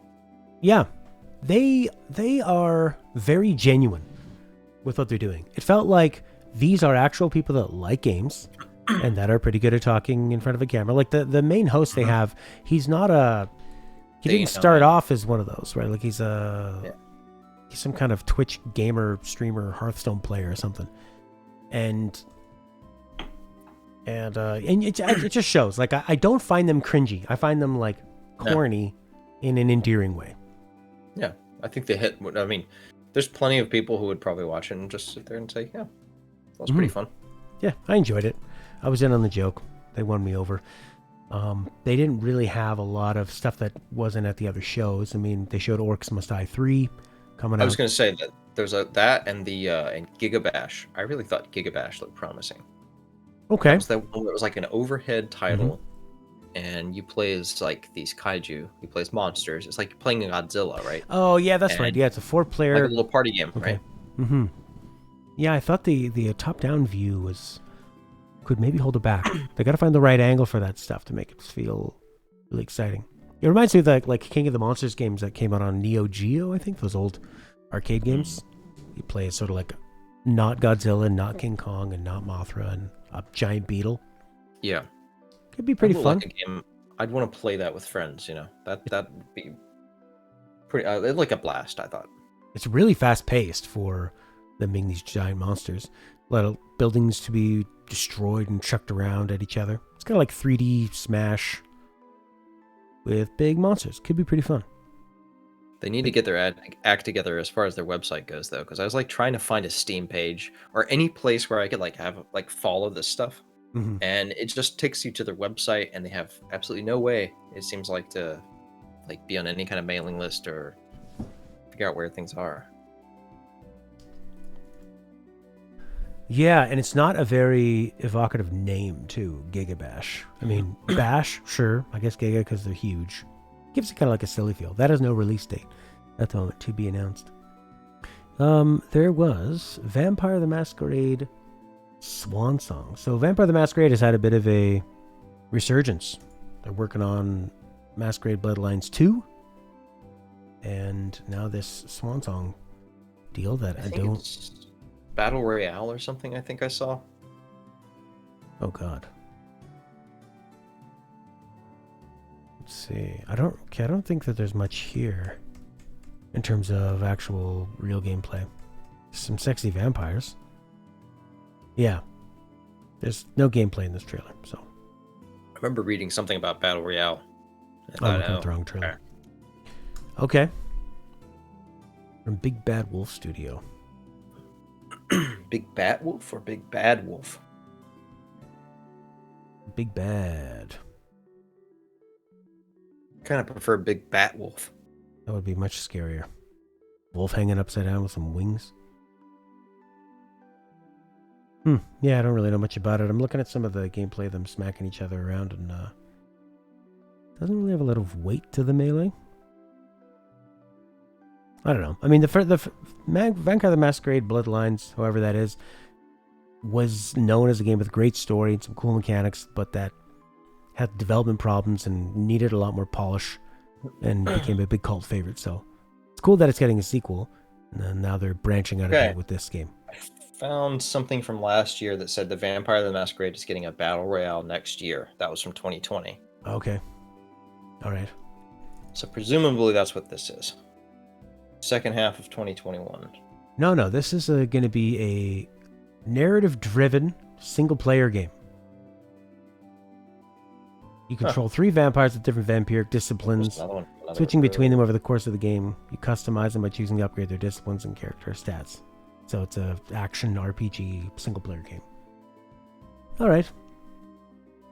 I don't know. Could be interesting. I think I need to see a lot more from that, but that is coming out this year, so... that was all I was really into from PC show. There was the Future Game Show where we saw there were actually a lot of pretty cool demos. Oh, that was hosted by Troy Baker. It felt, that the show and Laura Bailey. There's a lot of repeat stuff, though, I felt like. Yeah, and just like an overload of indie games as well. Maybe it was because we watched the PC gaming show right before that. And so by that point, we were just like, it's too much. Yeah. It was funny because it was called the Future Game Show, and it had the most soon coming release dates for the majority of their games. I thought there was an interesting game called Instinction. It looked pretty cool. Sort of like a Dino Crisis spiritual successor. Thought that could be kind of neat. A whole bunch of demos that are available on Steam in that section if people want to check those out. A new Sam Barlow game, Immortality. Rune Factory 5. Lake. Oh yeah, Lake was the girl who goes back to small town, maybe her hometown, and delivers mail. Yeah, I saw that last year I can't remember who had it, who showed it off, but I remember seeing that game and thinking that looked kind of neat. I like the idea of just driving around as a little post office worker or whatever.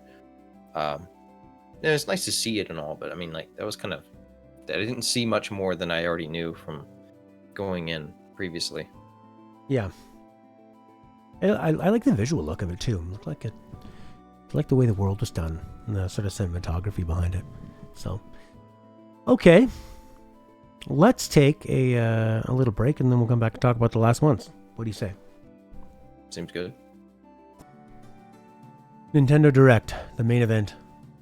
When you know E3's over, it's Nintendo time. And Nintendo Direct was, I thought, pretty solid. There's only so much they can do. There's only so many franchises they have. I think we got some Breath of the Wild information. That was nice. How about the things that we didn't get? Where we didn't get anything on the Switch Pro. And for me, I always want to know, like, what about all these virtual console games we bought? Be nice to bring those forward. Oh, yeah. I'd love it if I could play everything up to the N64 on my Switch. I should be able to, instead of you just like constantly trying to use it as like a, oh, this is how we market the Nintendo Switch Online. But yeah, we got Breath of the Wild. We got some Metroid stuff. And what were we missing? Other than the Oh, Donkey Kong. Yeah. And a new Mario. Donkey Kong and Mario. Switch Pro. What was it? I swear there was something else. Maybe not. Kirby. Star Fox. I don't know. Well, a lot of people were talking about, people were upset because they heard rumors that Donkey Kong, well, that we knew it was going to be made by the team that made Mario Odyssey, but also made Donkey Kong Konga games. So they were going to do some kind of a weird hybrid rhythm taiko drum, maybe a crossover with that taiko video game franchise. Taiko no Tatsujin. That's it. And I think we're still going to see it. I think it's still going to come out. It's just not going to be. It just wasn't like E3 worthy or something. I think it's Nintendo Direct for later in the year or something. Yeah, this was the Metroid show. You know. So let's go through. They started off with Kazuya in Smash, a new Smash character. Oh yeah, not from an anime. It's Kazuya. That was good. It was a really funny trailer. It starts off with him chucking Ganondorf's body, and then it just like one after another, and then in the end, him throwing down Kirby, taking a second look, and then Kirby sort of floating up behind him and running off. He's still peeking in the lava, like, where'd he go?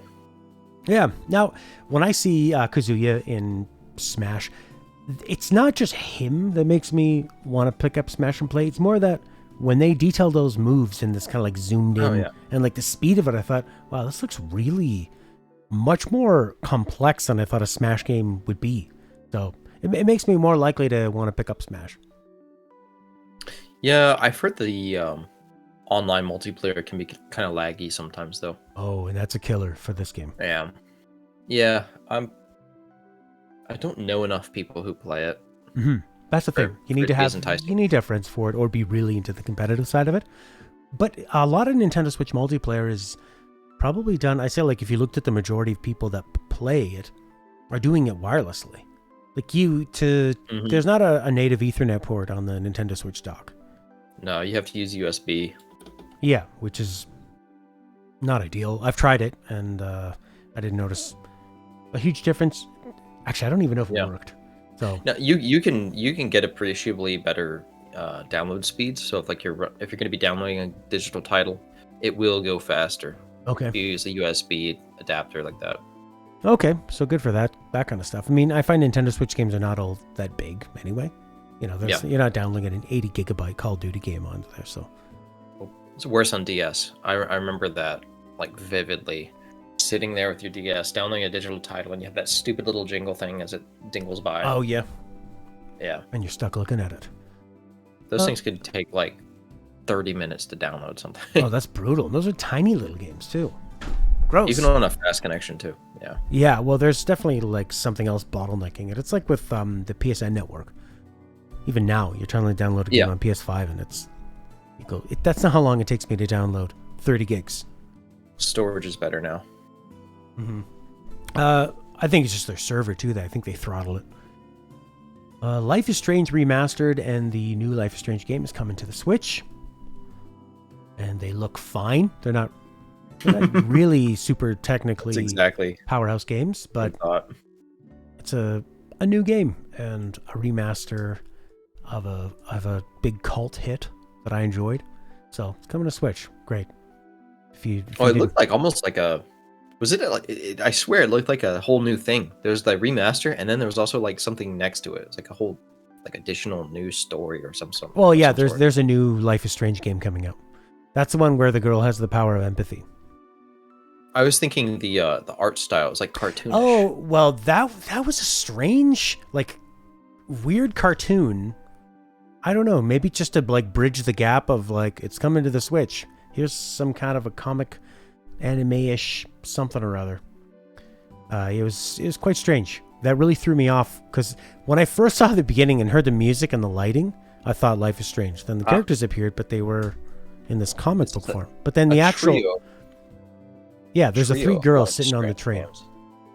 No, it says there's a trio of Life is Strange games. Okay. So 3 of them. Coming to the Switch. Because then in the trailer, they only showed stuff from This is from Nintendo of America. It says, a trio of Life is Strange games are coming to the Nintendo Switch. Play 2 award-winning stories when Life is Strange Remastered Collection comes. Oh, I guess maybe they're counting 2 stories. And experience the newest story in the series with Life is Strange True Colors launching 9/10. So I guess they just count those as like 2 games in one, but they're saying 3 games. Okay.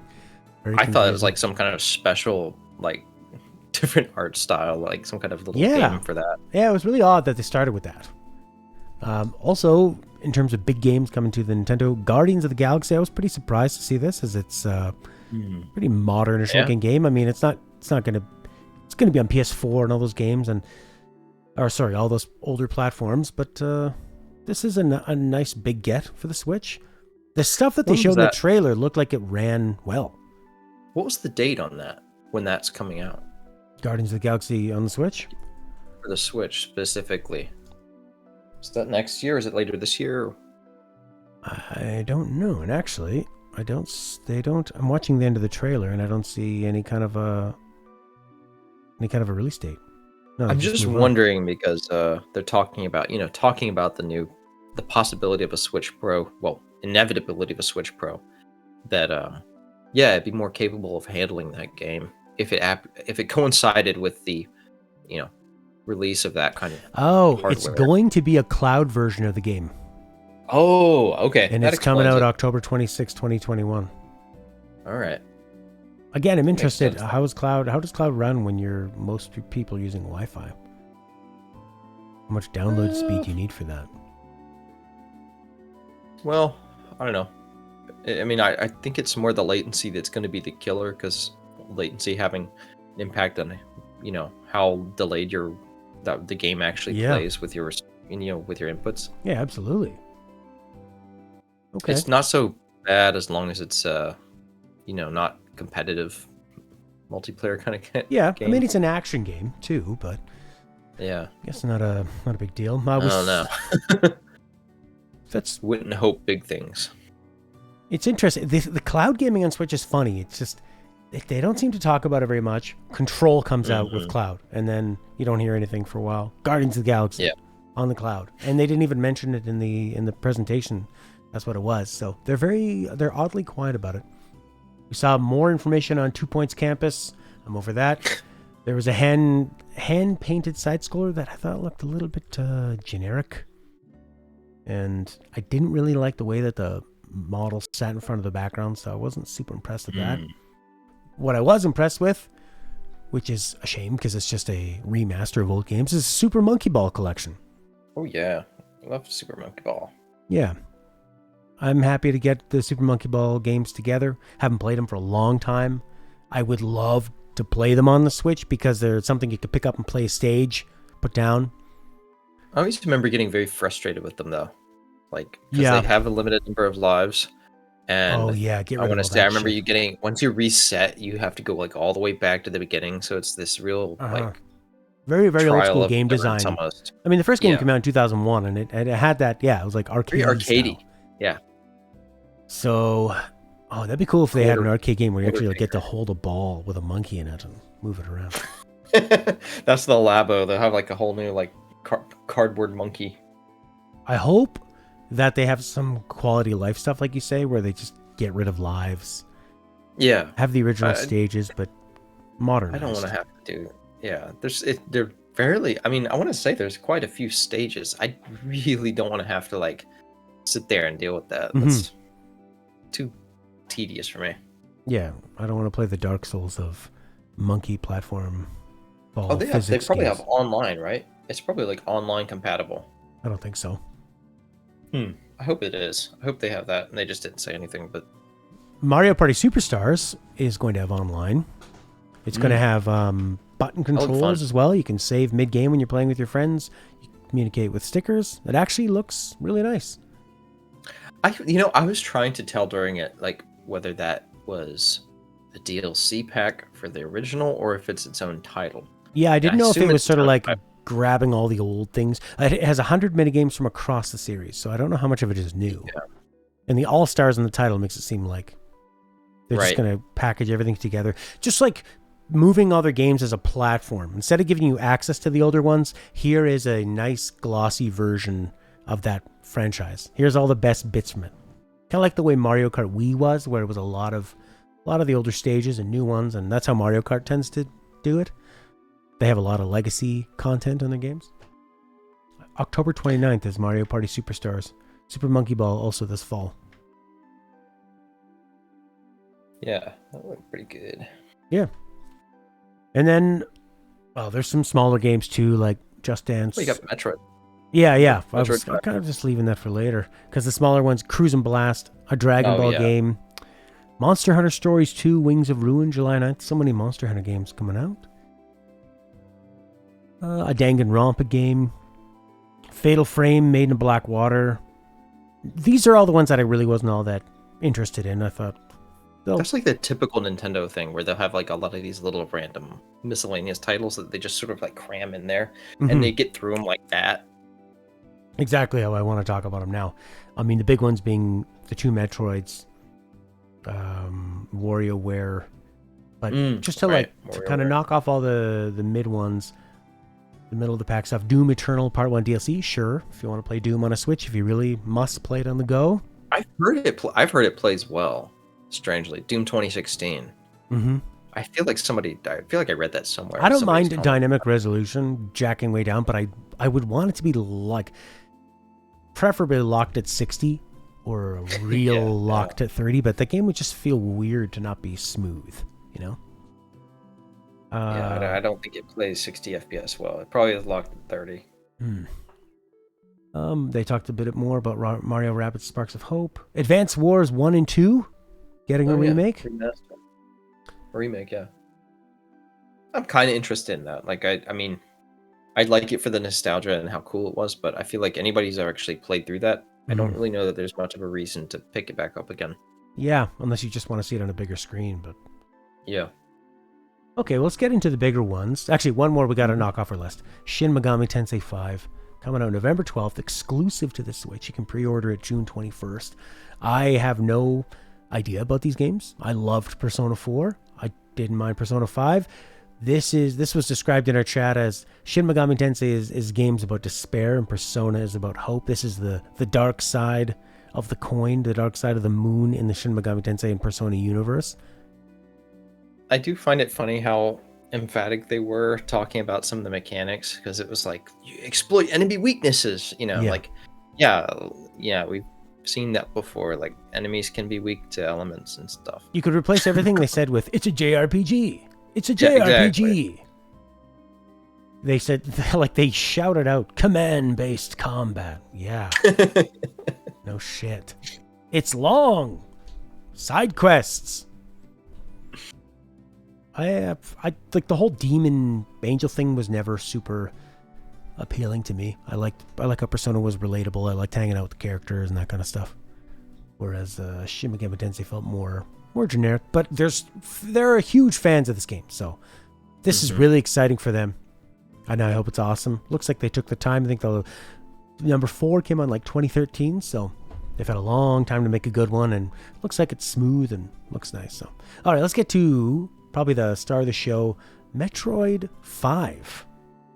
Another 2-dimensional Metroid. Did you want to do WarioWare? Oh yeah, WarioWare. Yeah, let's like lead up to it. I'd Okay. say.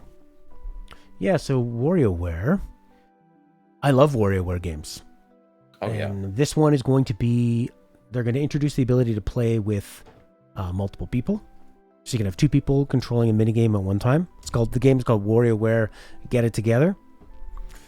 And they're eschewing motion control. So they are going to have a whole bunch of games from this platform's past, the WarioWare platform. But they're going to make sure that because some of those were like motion control-y or, gyroscope. So they're going to make sure that everything can be controlled with like touch buttons and stuff. I was kind of hoping they would do something more like that other title they had. You remember the one where they had it was a bunch of random little. It was a bunch of mini games, but it wasn't the traditional WarioWare title. It was like the title on the Wii U that had that whole. You had to play games on the Wii U while like your mom, the character's mom, would walk by, and you'd have to like put it down when she would when she would like peek in. Not like there the was NES remix, right? They had a bunch of really cool mini games. They're honestly closer. They're like a little bit of like a mini game plus almost, because they had a lot of good gameplay just in and of themselves. It was like fewer but higher quality mini games. Yeah, that sounds like the remix. Thinking. Yeah, I was really hoping that they would have done something, a game more like that. But this looks still pretty awesome too. Yeah, this is very traditional WarioWare. Yeah. It's all about the mini games, lots of them. And then and now you're actually using a character on the screen that is interacting with the game, as opposed to WarioWare games being more like unseen controls. But the fun of WarioWare is you're thrown into something, you have 4 seconds to understand what it is and then figure out what to do. So having to coordinate with somebody could be like a lot of fun chaos. A lot of screaming at each other in a good way. So I think that will be really nice. The Switch has been out for 5 years. Oh boy. Pretty crazy. Okay, now let's talk about Metroid. Metroid Prime they're still working on, but they showed a two-dimensional Metroid, their first new Metroid in a long time. It has this, to me it had like a lot of interesting movement in it. There was a lot of like crouch dashes and sort of like jumping dashes and a lot of jumps. Wall jumping.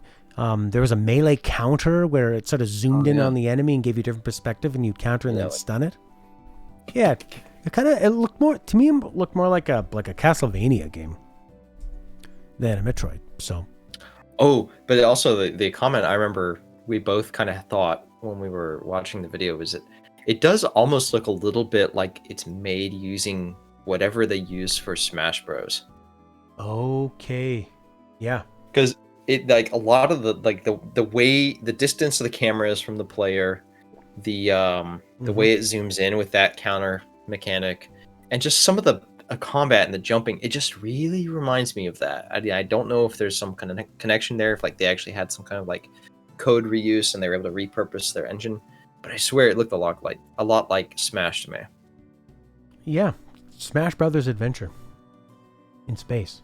I think like visually it looks really nice. A lot of depth in the backgrounds, obviously the atmosphere, but different than what we've seen in previous Metroid games. I wonder how long they've been working on it, because that would also kind of mesh really well with that thought that they might have just been like, hey, I wonder how fast could we churn out like a traditional 2D Metroid game? Like, have they been working on this thing for like 3 years, or was this started like early last year for all we know? Like I'd be curious to know. Well, when they did the surprise announcement after their E3 show during a Nintendo Treehouse, just dropping the logo of, oh yeah, by the way, we're working on Metroid Prime 4. I wonder if they knew everybody was really excited about it and that they needed something else. So like you're saying, did they just kind of bang out one of these things? Yeah. And they're like, hey, can we borrow that and try to repurpose this for like, what we're trying to do? Because I could see it totally working out that way. Like, that's possible. And who knows? And then maybe they got into the idea and just gave it that typical Nintendo polish you expect. I think it looks really good. I'm not normally into Metroid games. I find them claustrophobic and uncomfortable, and I know that's the design, but it's not really what I go for in games. But man, the look of this game, and a bit more of that like agility as opposed to feeling kind of weighted. I always imagine like that floaty weightness, which sounds like an oxymoron, but in the NES and Super Nintendo Metroids, big floaty jumps, but you always are like very grounded when you're moving around. So this looks really exciting with the movement and traversal and the combat. You didn't mention also the sort of horror vibe it has. Yeah, that's true. Thing chasing you. Mm-hmm. It looks like it's maybe way more powerful than you. And it's like a main character in the game because they're putting out two amiibo. One is Samus, one is this thing called Emmy, E.M.M.I. With a name like that cute, I mean, I feel like it's gonna be attacking you initially. Yeah. It's going to be your ally at some point in there. Something, and it's supposed to be because it looks like you too, and it's more robotic, whereas Samus always fights organic things. Mm-hmm. So I think you're totally right about that. You and Emmy will work together, and you're going to be able to upgrade itself. Oh, you can ride on Emmy. That could be a really cool reveal, actually. Could be a nice little twist. And then they're working on Metroid Prime 4. So, then they started talking about the Zelda news, of course. The first one, we've got the that Dynasty Warriors Zelda remake, or whatever, the expansion they have on it. Yeah, that was, well, of course they talked about Skyward Sword. We're still doing that. And then DLC for Hyrule Warriors, and they went like so in depth with that. It's like, oh my god. But they were just trolling, or just trying to kill some time, or maybe they just really want to sell that stuff. But they ended up with showing off Breath of the Wild 2, showing that they're going to add the sky as a place to play, and they're also going to what else is new in it? They didn't really talk about anything else other than it's going to be in the sky. The visuals to me looked a little more colorful, a little more saturated, a little darker. But you didn't hear anything about like your Majora's Mask almost is to Ocarina, as this game may be to Breath of the Wild 1. I was hoping to see like did you change anything with equipment? And like, are you going to give up? That's going to take a while. Yeah, I was thinking like, are you going to give up on equipment smashing and breaking and that kind of stuff? Like they said, the date they gave was just straight up just 2022, which is true. Yeah, and that was one thing I was calling earlier. I was like, they're probably just going to give you 2022. Not going to give a time. They're really, they're still like trying to figure things out. It's like, when are we going to get the Switch Pro out? Or whatever, Super Switch, whatever you want to call it. Is it going to be holiday next year? Don't even know yet. Mm-hmm. Yeah. I almost was thinking when I saw that, I was like, man, it's like, it feels kind of almost too early, but they're like obligated to have to put it in the show because they know people would go crazy if they didn't have anything. But how long did they spend working on that trailer? How close to done is this game, Yeah, I mean, they show some interesting like structures that the enemies are on, that big like rock monster coming out, Link plummeting from the sky, the different sky fortresses, some interesting stuff with like physics, the way he's like interacting, kinetically freezing one of those, like a ball with spikes on it, a sky setting, a lot of backgrounds and stuff. Not really a lot of enemies or Link interacting with things, more just kind of stuff from the world and cutscene stuff. Wasn't it like Zelda, or wasn't it Princess Zelda falling into a pit or something? I remember it vaguely opening up with like footage of somebody falling into a crevice of some sort. It opens up with like very purpley kind of like visions of of the Ganon Blight, and then there's sort of like some scream shots of him suffering and maybe Zelda suffering. Then there has one of him that looks like he's sky falling. It's like paratrooping. Yeah. Oh no, you're right. Good memory. Yeah, I just saw it. Zelda's falling backwards, arm up. He's like falling into like a big chasm of some sort. No, good call. So that's interesting. I mean, if you're going to go two places, it's either up into the sky or you're going to go down. And when they announced that, makes me wonder. Yes. Is it going to be an underground layer? Well, no matter what they do with this game, if it's just more of Breath of the Wild 1, I'm totally into it. It's one of my favorite games of this generation. And I'm more just curious about like what they think they should change. Whether they need, Yeah. I didn't think they're going to change it as much as Majora's Mask, because that's just a totally different era of game development. You just don't have the time to crank out a sequel and go, oh, let's totally change it. That's not going to happen. I wonder if things are going so slow because of this Switch Pro situation. Because we know that's an inevitable thing, because they actually simply can't manufacture any of the ones that are currently on the market. Like, Nvidia's making that impossible, and they won't have a drop-in replacement. So they have to make something new, and they're going to upgrade some of the components of it in the process. Mm-hmm. So it makes me wonder, like, what is it going to be designed for? Like, is Breath of the Wild 2 going to be aimed at whatever the successor to the current Switch is going to be? Or is it going to be, more of like compatible with this older version? Yeah. Still within the realm of running and looking beautiful on the current Switch. Well, you think if we're hearing so much about a Nintendo Switch Pro coming, and then this game coming out 2022, you would think that it could be exclusive to the Switch Pro, a Switch Pro seller. Yeah. Or I also think Nintendo isn't going to want to split their audience. I mean, when you see some of the shots in this trailer that I'm looking at, some of them, are really beautiful, where you go, okay, maybe that's more detail, but a lot of it is your pretty standard Breath of the Wild stuff that ran just fine on the Switch. So I could see it being cross-platform that way. I don't think Nintendo wants to split up their audience, but if any game was going to do it, it would be Breath of the Wild 2 would be, you need to buy the Switch Pro for this.